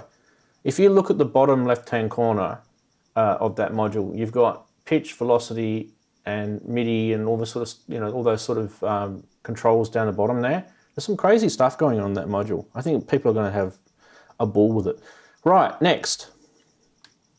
I think Dreadbox just keep bringing out some amazing stuff. We can't really go past this. I'm a Polyend owner. I like their stuff. Darren's got some of their stuff as well, haven't you, Darren, if I remember rightly? No, I've not got any Polyend. You haven't got Polyend, okay. So this is... I think you said this last time. Did I say that? I've got a terrible memory. I do apologise. Anyway, this is a Groovebox. I'm gonna buy some Polyend stuff. So yeah, next time you say it. just to shut me up. So this is a Groovebox, and it is a nice sort of extra sort of take on the Groovebox, because we've got plenty of Grooveboxes out there, right? And you're probably thinking to yourself, well, do we need another Groovebox? Well, these guys are very intuitive. I think they're great developers of sequences and things like that. And I definitely think they've got skin in the game when it comes to this stuff. The way I mean, if you guys have a Polyend tracker, it's so good. It's so good. It's so well made, that thing. These are $7.99 US. I thought they were a little bit cheaper actually when I was pricing it. What did I say it was? I thought you could get it for about 500 and something, but maybe that's incorrect. Anyway, go with the $7.99 because it's on their website. So yeah, this kind of has a different workflow to it. Now, it does kind of make me feel a little bit of, hey, have you guys seen the Synth Deluge with lots of, tiny little pads all over it? It kind of has a bit of a Deluge feel to it, which is a good thing. But they haven't copied the Deluge. It's different again. But yeah, lots and lots and lots of cool things, chords, different performance mode, different live recording mode, MIDI connectivity, USB-C. It's got a SD card, TF type card on the back. It's 8 internal audio tracks and 8 individual polyphonic MIDI tracks, full over. They're saying things like over 30,000 track variations, and doing all those sort of polyrhythmic and polymetric type stuff. The split screen display. It's got sequencing grid. Anyway, let's have a quick chat. Who saw the demo of this? Probably the Loop Hop one. You didn't see that one? No, I didn't see either. Yeah. Definitely recommend... I saw the Ben Jordan one a little bit. The Ben Jordan one? had a video on it. Yeah, definitely recommend you check out the Loop Hop video on it, because he talks about one thing that I think it's really worthwhile watching his video on. He talks about how this is different to other Grooveboxes and what they're adding to the table that kind of makes this stand out a little bit. So I can't show you his video because I'll get another copyright thing, but yeah, definitely recommend checking out his video on that one as well. What are the chatties saying about it? On the topic of the Deluge, there were a couple of guys there on Thursday night who had them. So there were 2 Deluges there. Oh my word, that thing is so pretty. I mean, seriously, when he's plugged it in, the lights, the lights on the buttons are bright, and there's all these different colours. It looks phenomenal. It really looks gorgeous. If I ask one guy, say, metal knobs just hold that up. Doesn't that? I mean, the thing itself, but when it's on, it looked stunning. I was thinking, oh wow, I'm quite interested in the Deluge now, just because it's so bloody pretty, really lovely. Anyway, looks are deceiving. Don't get down my thing where you start going for things that just look good. Yeah. I kind of feel so far out of the stuff that we've shown, I kind of feel like this one would probably end up here as a purchase. This is kind of the sort of thing that I would get. And for a lot of reasons. It's got so many quirky things that people just haven't thought of trying this out with this. It's kind of one of those things. Like, they're just very clever, these. So you're not considered a Deluge? I don't need one. With all, Force and MPC, and I've got the S2400, I don't need one. But I do love the Deluge. There was a guy in the chat earlier, I don't know if he's still there, Andrew Mee. He's got one, talks to me about it. He absolutely rates it very high. So very good sampler, very good MIDI implementation on it as well. So yeah. All right. You guys ever see the old Monome controller? No. You know what a Monome is? No. Monome. So Nope. Daedalus is a famous like DJ techie guy. I have one of his weird like control boxes he made with Arduino stuff. He invented this thing called a Monome. God, probably 15 years ago. Homemade in a wooden box with all these little light up pads. If the guy only knew what that started with, the circuit, the Deluge, the Tenorion, this new thing. It's just like, it's so crazy because he was way ahead of the curve and he did it manually. He was using Max MSP to control it. And it's just funny because, it's just some guy's project making this giant box full of light up white pads in that case, because it was simple. And he used it in all his live shows.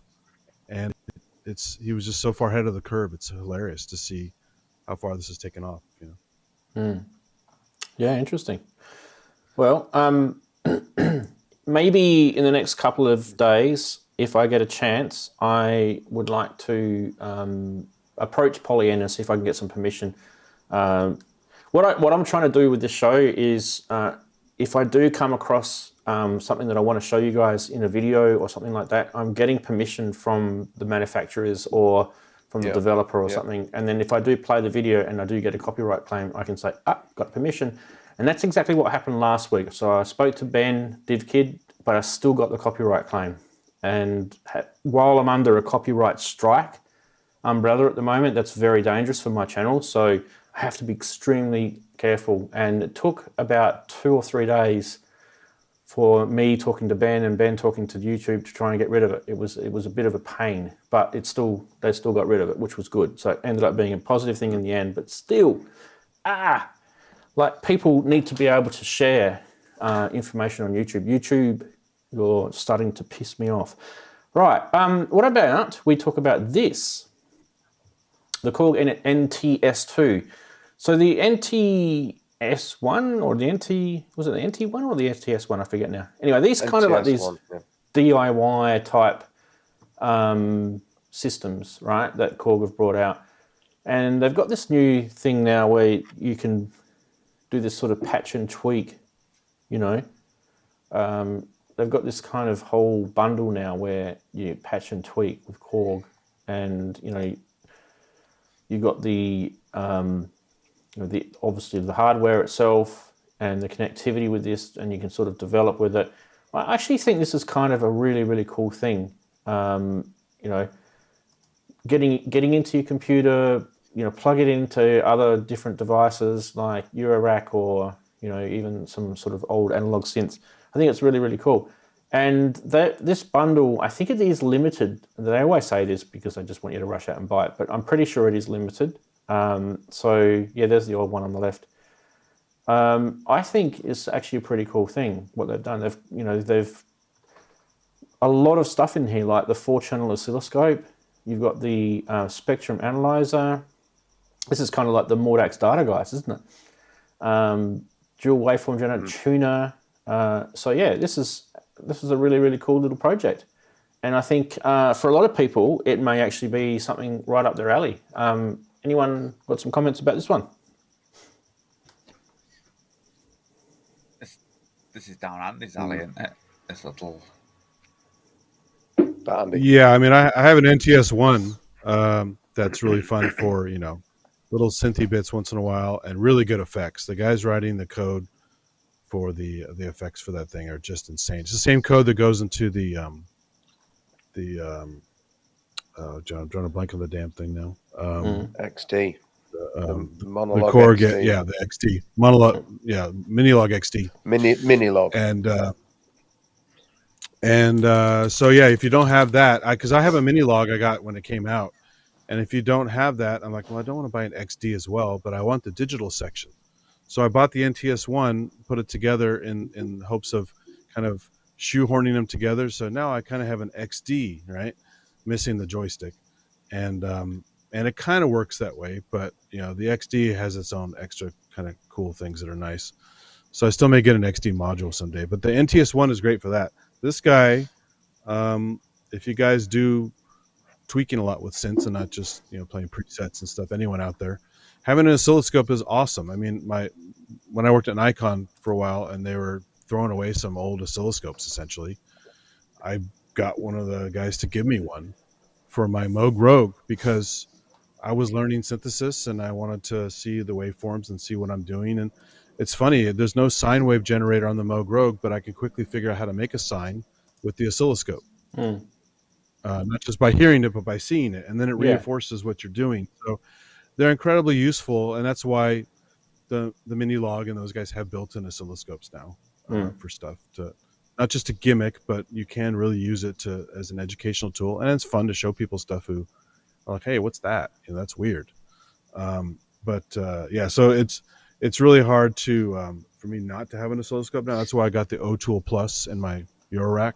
Yep. Because the Mordax Data was always sold out and always too expensive and always too damn big. It takes up a lot of HP. Yeah. So any little oscilloscope you can get is always useful, I think. Yeah. Well, there's the Mordax Data there. And it's been very, very useful for me because the two most used things is the oscilloscope and the tuner on this. I actually use the tuner all the time now. And then there's my DIY oscilloscope that I made from Plum Audio's kit that I've taught you guys about, which is that one. So they're very handy. Definitely very handy. So yeah, definitely. I kind of feel that that's quite a inexpensive way of getting yourself an oscilloscope, and I wouldn't be surprised if you could sort of work out ways of getting that thing to fit into Eurorack. That's for sure. Right. Okay. I think this is the last one that's about to come up on here. I think. We did have to limit how many we were going to show, but I did mention this in the funny side part, but we do have to talk about this. This is the new OP1 Field. Now, it's new, but it's not new. So what's new about it, from what I've read, is they've had to, the colour. They've had to rebuild this thing because they've never been able to get the OLED display from the original OP1. The manufacturer stopped making it or something. It was something to do with that. And so they had a whole bunch of trouble actually, manufacturing the OP1, and they eventually just took it out of production. So they've brought this one out because they're using new parts and they've improved it. There's a whole bunch of new features with this thing. It's not the best photo, but yeah. Look, $19.99 That's their world. They kind of, they're the Louis Vuitton, price tag. That's cheap. It's I don't think the OP1 was that expensive, was it? I thought the OP1 was cheaper. When it originally came out, it was $799. It was like 900 when it came out, 800, 900. Yeah. Yeah. Look, I always joke about this, but I had an OP1 and I actually used it to. I sold it so that I could pay for the software so that I could actually run this show. So, I actually bought it cheaper and sold it for more than what it was worth. And that was during those periods where you couldn't buy them from Teenage Engineering. They were like sensible move, going up in money, and I just didn't need it. It's just not needed. But look, the time that I had it, I made some videos on it. I had some fun with it. It's a really great device. If you kind of spend a lot of time traveling on trains or whatever, maybe you go overseas a lot. This is a really, really cool thing to take with you. We'll go back to the mean photo, won't we? If you've got a lot of money to burn, exactly, this one, that one, lots of money to burn. So yeah. Yeah, to be honest, a lot of the stuff I have is too expensive. There are a lot of products that are way overpriced. Wait, so this is the thing. I was talking to one of the guys on Facebook about this during the week. See, overpriced is a very personal comment because we all have different incomes, we all have different, levels of wealth, we all have different influences, right? But in my opinion, I agree with you, Andy, because I think it's overpriced as well. But some people may not.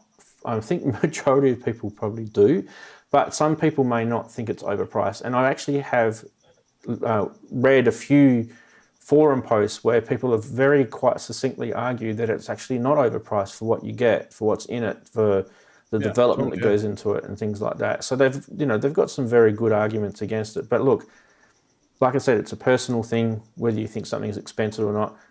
It comes down to value, doesn't it? When you think something's overpriced, it means you don't feel the price you are having to spend is returning the value to you for what you're having to expend on. What do you think, Brooksy? Are you ever going to get an OP1? Do you think? No. Ooh.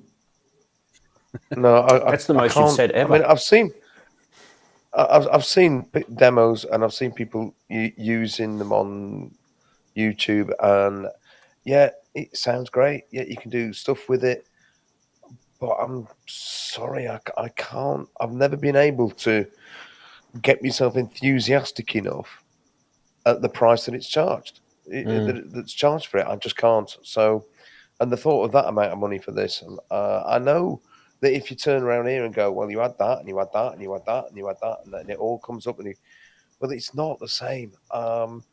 It's a beautiful thing. It really is beautiful. Like that little mixer they released, and we talked about last week. Absolutely stunning on so many ways, but I have to feed myself. Sorry. So it's fabulous. Unfortunately, the meme is closer to the truth than we might like to admit. Yeah. So yeah. No, I won't be going down that path. That's not for me. It'll be for many other people. There'll be lots of people who are going, yeah, gotta have it, and will be willing to spend their money. It's their money. They can spend it on what they like, as we all do. So it'll make a lot of people very happy, and they'll love it. But yeah, not for me. Yes. Indeed. Well, you know what the good news is that I've decided to cap how many things we talk about that were released at Superbooth this week, because I think we'll be here all day. That is it in terms of... Just two more things on the OP1 thing. Yeah. Just real quick. Number one, I got the OP1, OPZ, OpLab, all that stuff used. So you don't have to go full price and go crazy and break your wallet, because I'm not rich either. Although I have all this crap behind me. A majority of the stuff I buy is used. I just try to find good quality stuff so it's not all banged up. You're pretty frugal. So that's one way to get around it. Yeah, it's just buy them used, and you get really good stuff, and as long as someone doesn't screw you. But second thing is the features you get out of this stuff. Like, it's basically baby electrons on the go. So if you like Electron gear, it's also quirky as hell. You can take a long time to learn it. Every time I stop using my Digitact and Digitone, I totally forget how to use them because they are that odd. And as Jim Glue will attest, the Octatrack is the worst one. It's awesome. It's incredibly powerful. It's very, very hard to use, which is why I never bought one. I know my limitations, but I love the Digitact, Digitone, analog keys that I have, all that stuff. But again, they're very quirky, very specific. And when you get locked into the paradigm, you get the mindset, and you got all your muscle memory and stuff, they're really hard to beat. And OP1 and OPZ are the same kind of deal, but portable. You get conditional trigs, and you get all these like math functions to tweak your stuff, very much like a modular in a little device. More so on the OPZ, which is why I prefer that one actually. But the stuff you can do is just crazy. Yeah, it's a learning curve, but I mean, so is a Moog Model 55. So, okay. Yeah. Completely different learning curve, but yeah, still a learning curve, right? Everything has a learning curve. All cars so DX7 programming. A steering Everyone wheel jokes forever tires. about that. Yeah, so. Exactly. Look, can I say some quick thank yous? Yeah, go for it. All right, just some quick thank yous. I'll be very quick. First one to Wagyu for sending me a big parcel in the week with loads of sweets and chocolate in it, but also the sequential switch to go with the 960 sequencer, which is now in my rack. I haven't had a chance to Oh, play you with finally it yet, got but it. I will. Excellent.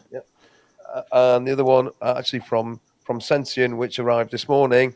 It's only little, but he's great. Little 2 HP ADAC buffered mult. It's finally arrived. And also, Yeah, they're great. there's a little sort of badge, which apparently controls things over MIDI, but I don't know how it works. So apparently little lights flash on it and things. But apparently Grace knows what to do with this. So next time I hook up with Grace, we'll work that one out. So thank you to Sensient, thank you to Wagyu, you're lovely gentlemen, and love you lots. Thank you. Awesome. Yeah, definitely. I definitely recommend getting like a little 2 HP type buffered mult. I've got the Intelligio one on the top right-hand corner next to my Variegate because one of the things I love about the Variegate is definitely going to be useful. It's got 2 CV tracks on it, and I actually like to buffer the actual mults out to various different modules at the same time, so it's good. Right, what we're going to do. Can I make one more comment about a Superbooth thing? Because you probably weren't going to mention it, but I have to talk about it real quick because it's so awesome. That was what I was going to ask you actually, because you mentioned something to me early in your email today, wasn't it? Was that the same thing you're going to talk about? All right, now do you want to give me a chance? I want to get the graphic up for that because I actually didn't get a chance to put it in. Let me just quickly grab it.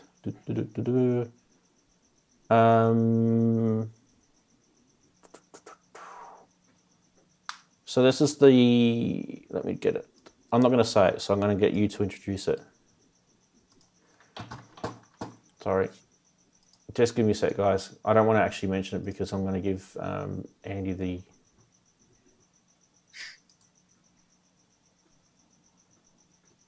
Right. Okay. I'm going to go to what that looks like, and then Andy, if you could talk about it as I go to it, and I'll put your image up on the top right-hand corner. Ready? Here we go. Yeah. So I often talk about the Synth-labs stuff because Vlad Kreimer is just an amazing guy. I actually met him at NAMM 2020 at an event. Super nice guy, but just clever stuff. If you like the Lyra 8 and you like the pipe, which I have, both those are really fun. I can't afford a Pulsar 23, but this thing looks like it'd be pretty affordable. He's going to make a sub 1K version and a plus 1K version, probably not too much above that. That's very, very custom. And what he's done is he made a super touch interface with, I think it has 32 synth engines in it. And you can just, with contact points, very much like on a Buchla touch plate design or like the Microfique, the more skin you give it, the more it plays the modulation. And there's it's designed around the shape of your hand. So as you can see, the right hand goes around the curve of buttons, left hand as well. And then he has these little cascading mini buttons that, again, you have to learn this. This is an instrument. So just like anything else, you got to put the time into it. Performance, just like on something like a Rolly Seaboard or whatever, is incredibly tactile and expressive. And if you listen to the Sonic video that he put up with Gaz, it's really, really cool. The built-in effects, there's no display. It's the way you read the kind of colored dots there. And so again, this the muscle memory thing it begs for exploration, just like a Lyra 8 does. But it's not clinical looking, it's organic looking, it's tactile.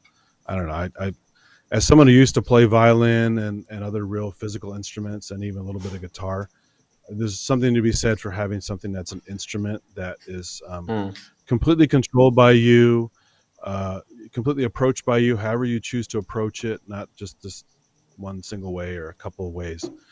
And you're going to get different results with it. And it's a very, very clever thing.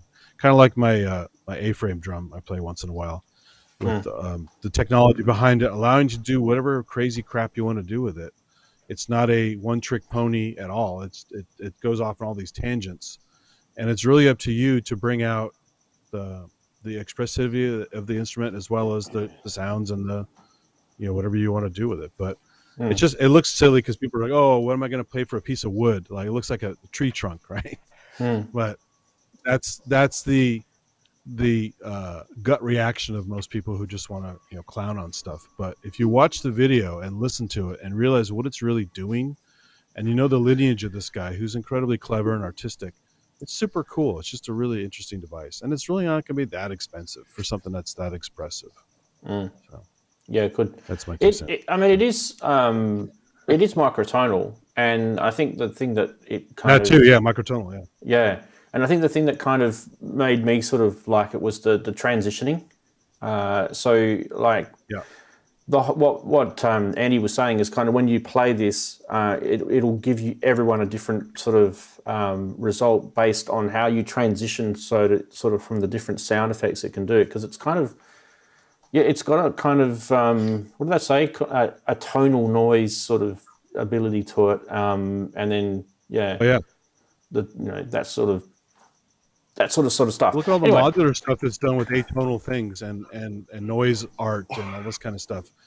And it's a big complex thing and all this kind of. This is a simple little guy that just you can go off the rails with, Yeah, in a way, it's kind of like moving away from the keyboard, from those structured tuning type environments, and then marrying that with noise generation. So in a way, Brooksy, the way I was kind of looking at it was kind of imagine a Bassimilus iteratus with like an interface like this, and not having any sort of keyboard, so you're set to some sort of structure with with tuning. It's completely free flowing, and it's more sort of. I kind of can see this being a really kind of interesting performance thing. Actually, I mean the video is really good too.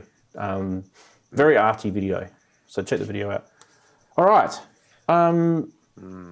We need to get ourselves ready for the next segment. Right, here we go. I can't remember if I've shown this. This is my brain memory has gone to absolute smithereens. Anyway, I'm going to roll the stinger, and we'll see how we go. It is time for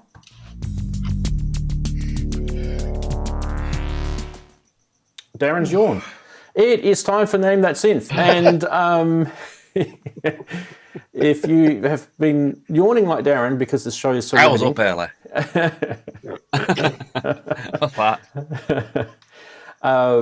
What we want you to do is see if you can guess what it is. There is a prize which is brought to us by Plugin Guru. Big thanks to Skippy for that. Now, we are going to play a video. It's going to be some images. This one I think you should be able to get straight away. I've watched this one, so obviously you've never seen me participate in this. I'll keep quiet about what it is, but I definitely think you'll get this one pretty much straight away. Are you ready? Is everyone ready? Should we just hit the button and go? Yeah, let's do it. Cool. Here we go.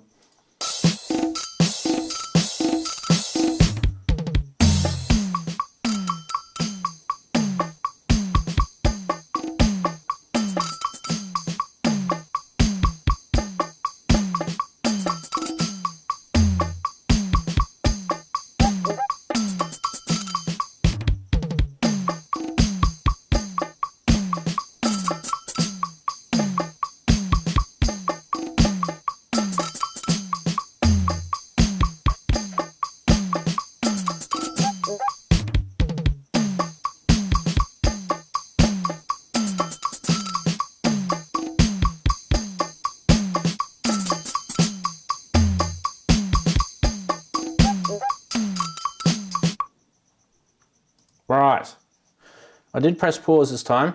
We're going to give the chatties about 30 seconds. Here we go.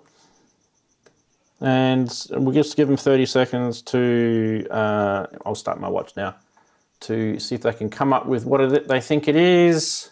Don't think anyone's got it yet. So yeah, a couple of ideas.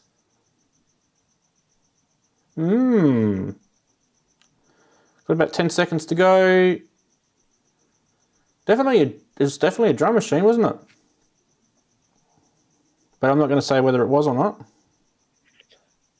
All right, time's up. That's it, people. No idea. Jeez, I thought someone would get this. To be honest, I thought this was easy. Here we go. This is what it is.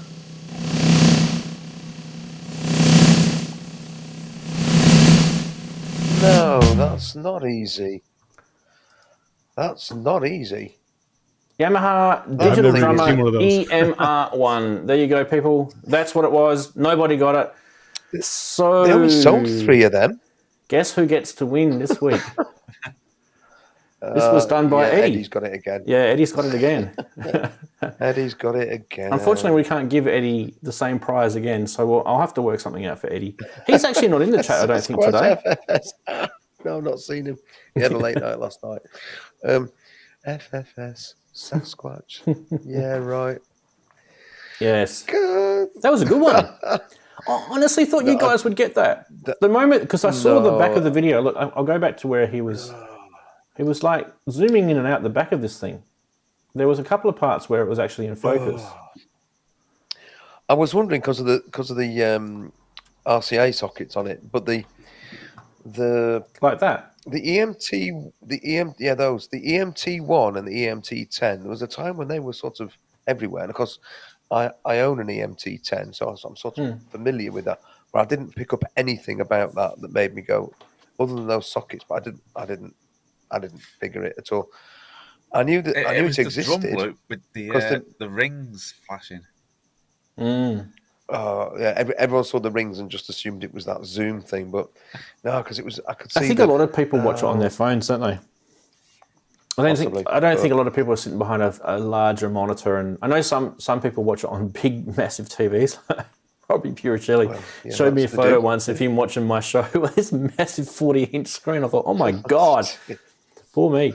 Your face 6 feet wide. But most people watch it on like a phone or an iPad, and I guess it's harder to see. So yeah. Anyway, hey, if you think that you can do better than Eddie, send your video in, because now there's a prize if you actually trick everyone. I'll have to check it though to make sure it's reasonably easy for people to guess. It can't be completely impossible. And I do like people who send ones in that are clever at tricking. So, but yeah, do send them in. Andy Synthetic did one last week, and then we had a winner last week. So there you go. Speaking of winners, why don't we do this?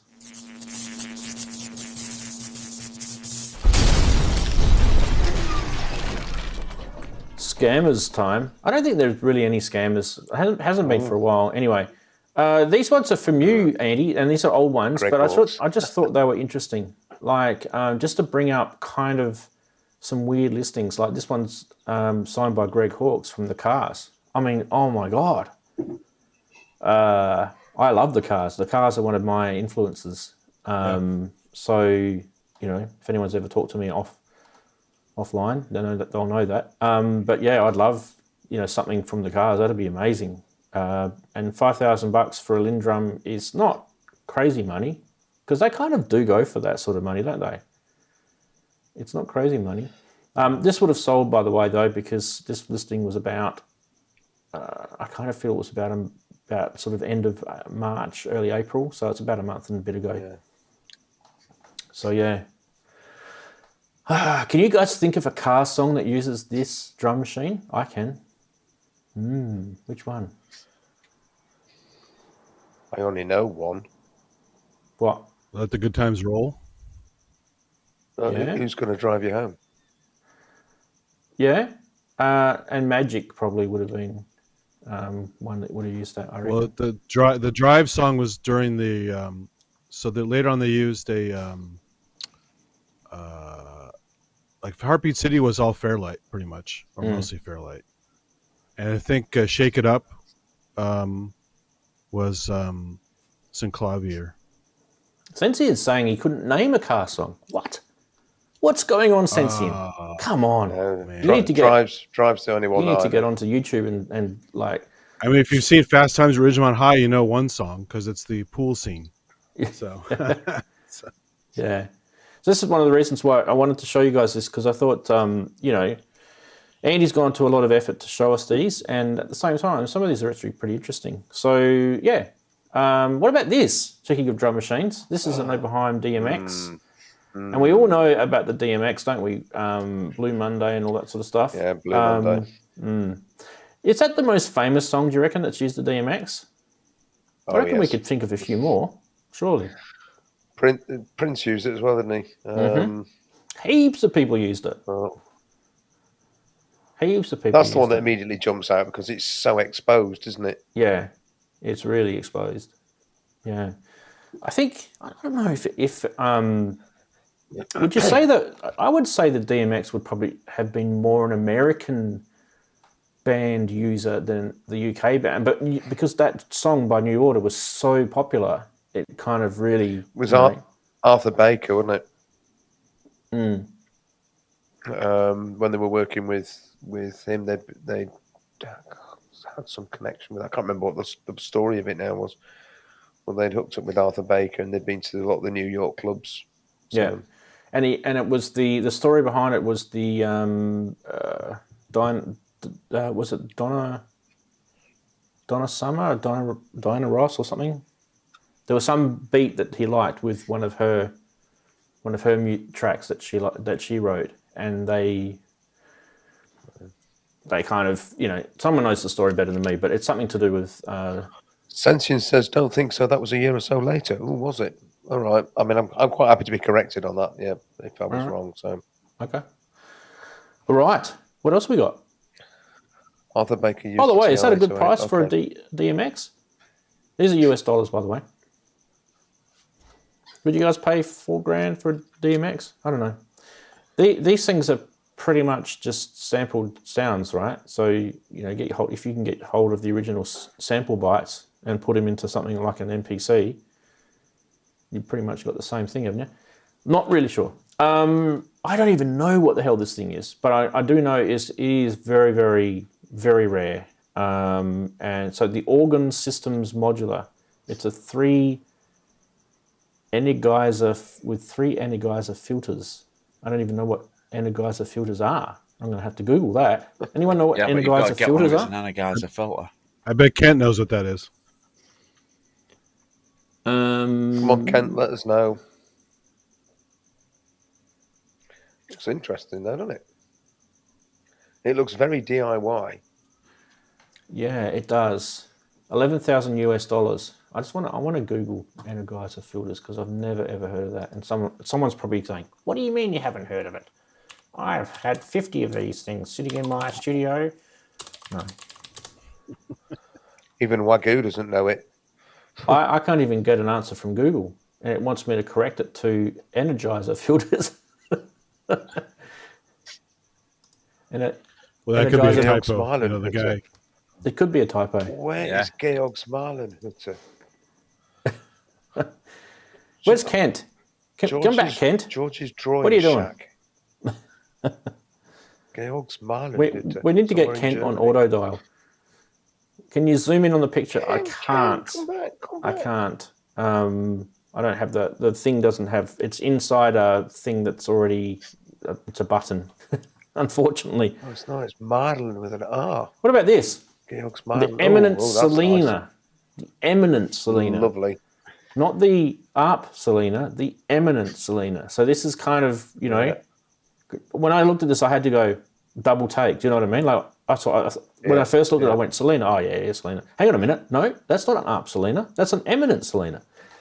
So how much of this would be similar to the, you know, the 310 organ, you know, that Jar played in Oxygen, you know, that sort of stuff? How similar would it be to that?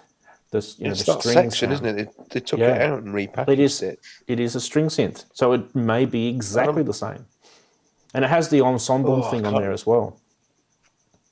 Yeah, $8,000's not bad. The Eminent 310. The Eminent 310 was an organ, so it had multiple, like it had the bass pedals, it had the string section, and it had, you know, the organ sounds as well. But the string section is what, you know, Jar put into the small stone phaser, and, you know, the rest is history. But yeah, someone will tell us in chat. It's older. Is it older? Is it older than the 310? I'm sure that came first, and then they repackaged that circuit that was in it. Where is the And I Behringer think that Selena? was They've then been talking about licensed that by for ARP. ages. They have been talking about that for ages. Zingy strings, yeah. The VC 340 that they did with the Roland VP 330 clone, there's kind of some annoyances with that. So I'm kind of hanging out for a string machine. I love my Strike Fat, but it's it's digital, so.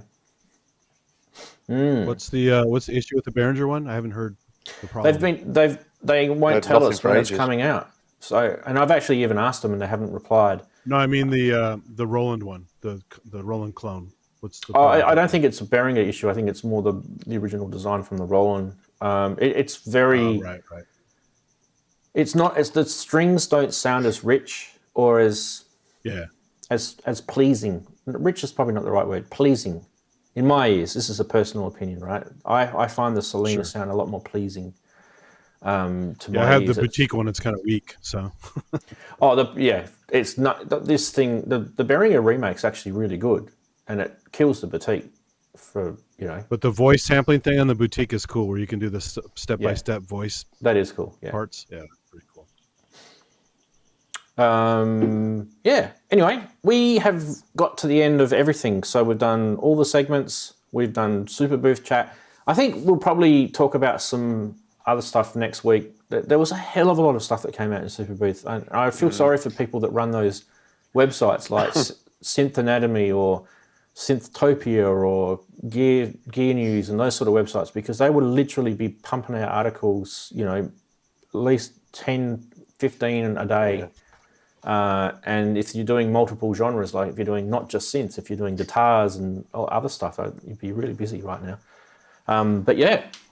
There was some really good Eurorack modules that have been coming out as well. Some of them we've been talking about on the show over the last 6 to 12 months, and we just haven't seen, and they've used Superbooth to showcase them. So it was good to kind of... the Motor Synth, or the Motor Synth. Yeah, but that was at the previous Superbooth, wasn't it?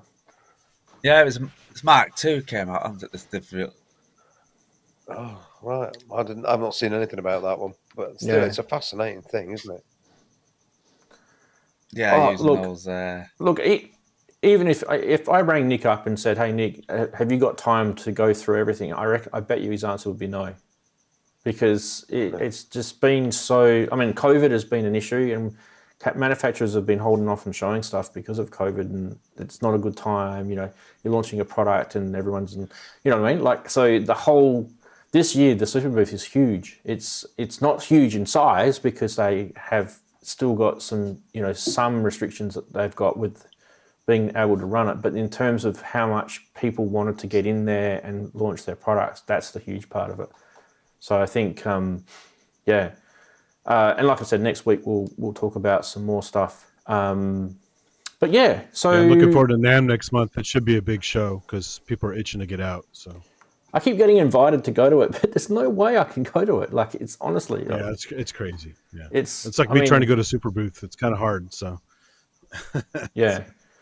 It's nice. Like, it's nice that they want me there and, all that sort of stuff, but there's absolutely no way I can get myself there. I would be Superbooth as well if that was the case. So, this YouTube channel, this thing that I do as a hobby, I'd be lucky if I make, $100 a month out of it, and you think about how many hours I put into it and things like that. It's not paying for flights and it's not paying for accommodation. Right. It's purely, you do it like for you, Andy. You just drive down, right? It's a couple of hours drive for you, right? So and I have cousins down there, and I go to Perfect Circuit, and it's a whole trip. So I go to Botanical Garden. I go down there anyway. So so that's a no-brainer.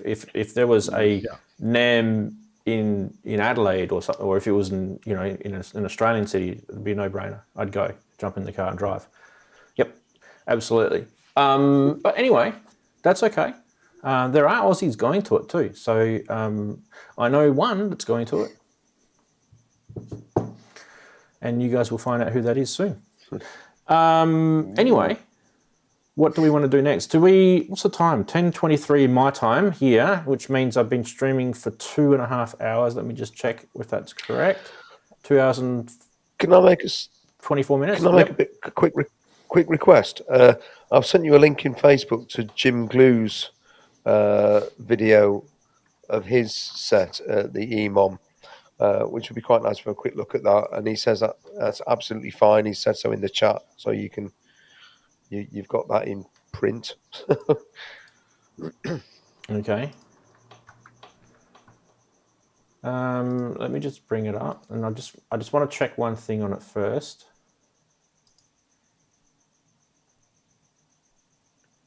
Yeah, I think we can do that. All right.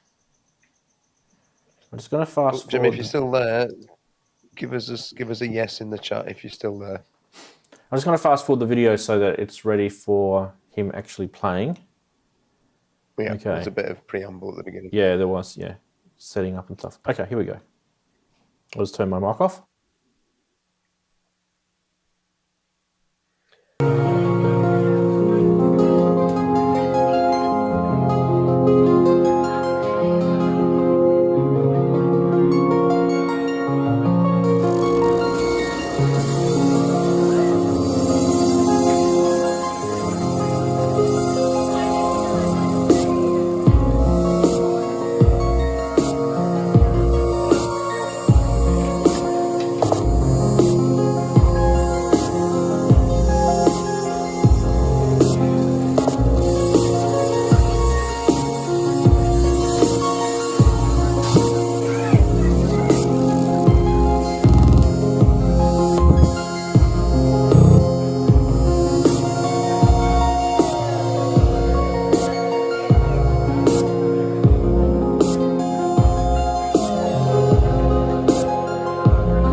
Muted again, sorry. Lovely stuff, I said, from Jim. Everyone was muted then, so I do apologise. I forget that I mute people. And I said, very lucky you guys had that EMOM event, and yeah, awesome. Fantastic. Right, okay, what did we do? We've done Superbooth, we've done almost, I think, 9 or 10 products in Superbooth. Actually, we did 10. We've done all the segments, and we also checked out the NiftyKEYZ.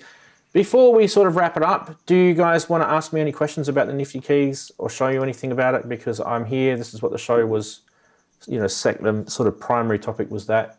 Is there anything you guys want to know about it? I don't know everything about it yet, but I'm trying to learn it. Or are you guys all pretty good with that? Robin Vincent was saying something weird about the audio output, the way it's split out or something. I forgot. Or is it? There's not a separate volume pot, or yeah, I forgot what it is. Yeah, so I mentioned it before at the start, probably when you were having your technical problems. So you can see how I've got the 4-play VCA module there. The reason why I've got that is because I don't like how, see how up the top you've got 2 outs, you've got 1 to out 1 and 1 to out 2. So there's two inputs, and then it combines those to an output, which are just there, right? Up the top here. Now what happens is the 2 out 1 goes to the left channel, the 2 out 2 goes to the right channel. What I noticed on mine, and it could be just a quirky thing, I'm not sure, is I thought the right channel sounded louder than the left, which is it's an annoying thing. And if you're trying to sort of combine, you know, 4 sounds and your polyphonic synth sound, it just didn't work. So for me, what I ended up doing is put the 4-play in there, and that mixes all the 4 VCAs into one, and then that I just use one of the outputs. Now with that, you can you know, send those outputs to separate, you know, inputs on your mixer, and then you can adjust the things like that. But I kind of thought that it was that was a sort of a downer on me. But you know, I'll reach out to Cre8audio and find out if it might be the module's doing it. I don't know. I'll reach out to them anyway and find out what's going on with it.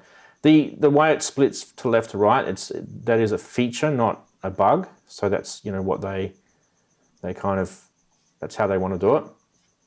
And the other thing that I kind of couldn't quite work out how to do properly for the first time I was doing it tonight was the splits. What I really want to do with the splits is I want to have, like, say 2 voices or 1 voice on one part of the keyboard, and then maybe polyphonically maybe have 3 voices on the up hand, so you could play a bass note down there and like chords up there. To me, that's kind of the sort of stuff I'd like to be able to do. But we have to remember this is all CV, so it's probably, you might think to yourself, oh, that's really easy to do that in MIDI. Why can't we do that? Well, maybe you can, but at the same time, it's got to translate that into CV. So it may not be possible. I'm not sure. But yeah. So Chatties asked me a question about the. So Steve's asked me one. I'm just going to show that comment because IP was doing the moderating before. What are the keys feel like? Okay, so in my opinion, the keys are probably just as good as the keys on like a Moog Sub 37. So they're that good. Is it FATAR, do you know? No, it's not FATAR. It's not a FATAR keyboard. It's not FATAR. They do have, let me go back to this image of me playing them. They do have a little bit of a wiggle on them. Let me see if I can show you guys. So there's a little sideways wiggle, but most keyboard keys do that. If you go grab a key on one of your synths and do that, it will do that. So it's got aftertouch. The aftertouch works to there, and then your aftertouch goes down. So it's like a pad aftertouch. It's not a very springy one. I do like it though. That's how I like it. I don't like ones where you have to really push down, and it's not tough aftertouch. It's kind of a light one. In terms of playing, like, it's really quite a nice keyboard to play. Like, it's not heavy or hard. You can really, you know, tinkle your fingers across it. I think it's kind of a nice keyboard. How squishy does it feel? It feels a bit squishy. A bit squishy. But it's not annoyingly squishy. I would avoid using the splits with all these expensive synths. That's a funny one from Kev. If I did the splits in here, it'd probably be doing a groin at the same time. The squids. Yes. I'll have a squashy. Be careful. Have a squashy while you haven't done the squids. Hard, Darren. Yeah, so I kind of feel like we probably have done that to death as well. Here's a question from Cresshead. Did it come with that printed overlay? Yes, it did. So behind me, I don't know, the chair's in the way. Let me move the chair out the way. I can't move that chair out the way.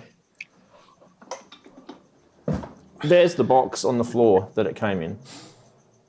So in that box was that overlay thing, and there was some other stuff. There was some stickers and stuff. I'll go and grab it. Give me a sec. I actually don't know what these stickers are. Someone can tell me what they are. Oh, and the other thing that was kind of nice is, if you're wondering where I bought this from, by the way, you can't get them in Australia yet. I actually bought this from Gear for Music, and I shipped it all the way over here. from the UK, but it went. The tracking of this thing it was really funny. It went all the way to the US, then all the way back to the UK, then into Germany, which is where DHL's probably massive headquarters is, and then eventually came to Australia. So that box has literally travelled probably more than I've ever travelled in my life. So I'm quite envious. Like the old suitcase with all the stickers on it, you know, the travel stickers. Yeah. That's what else came in it. I don't know what, there's like a little Allen key. I don't know what that's for, so I'm going to have to find that out. So that came in it. You get some stickers, and then that's the thing that Chris was talking about. That's the overlay thing. And on the other side is like a manual. You can fold it all up. Yeah. Sorry. Anyway, that's what comes in the box. Power supply has UK, US, and Australian little, those little tiny clip-on things. So it's like a little wall wart with a clip-on thing, so you can adjust it to whatever country you're in. So I was actually really happy with that, because sometimes I buy things from overseas, in America or UK, and I have to go and get a converter for Australia. So in this particular case, I didn't have to worry about that. I think it's 1500 milliamps, the power supply too, if you're wondering. But all the specs are on the website anyway. Yeah, I think that's probably about it. I can't really see any other pressing questions in here, because there is actually there's another show about to start too, which I think everyone's going to be wanting to go and watch in a sec anyway. So what were you going to say, Andy? Oh, just a quick Eurorack thing, and this is for Darren's benefit because it's Bastel. But Bastel had a cool module you should go watch on the Sonic State. It's a new digital module, very small HP, had a lot of cool like layering functions in it for digital module. You should check that one out. All right, pretty cool. Sounds good. I'm going to wrap the show up, guys, because it's hit the 2.5 hour mark, and you guys have got lives, and I've got lives. All right. Thank you, everyone, for watching. Before we go, though, we forgot to do this last week. I do want to say thank you to all the supporters of the channel. So thank you to the patrons. And also thank you to the channel members as well. And on that note, we will say... We'll say ta-ta. Everyone wave ta-ta. See you later. Have a nice weekend. See you, folks. Don't watch too much Superbooth. Bye. See you all soon. Bye.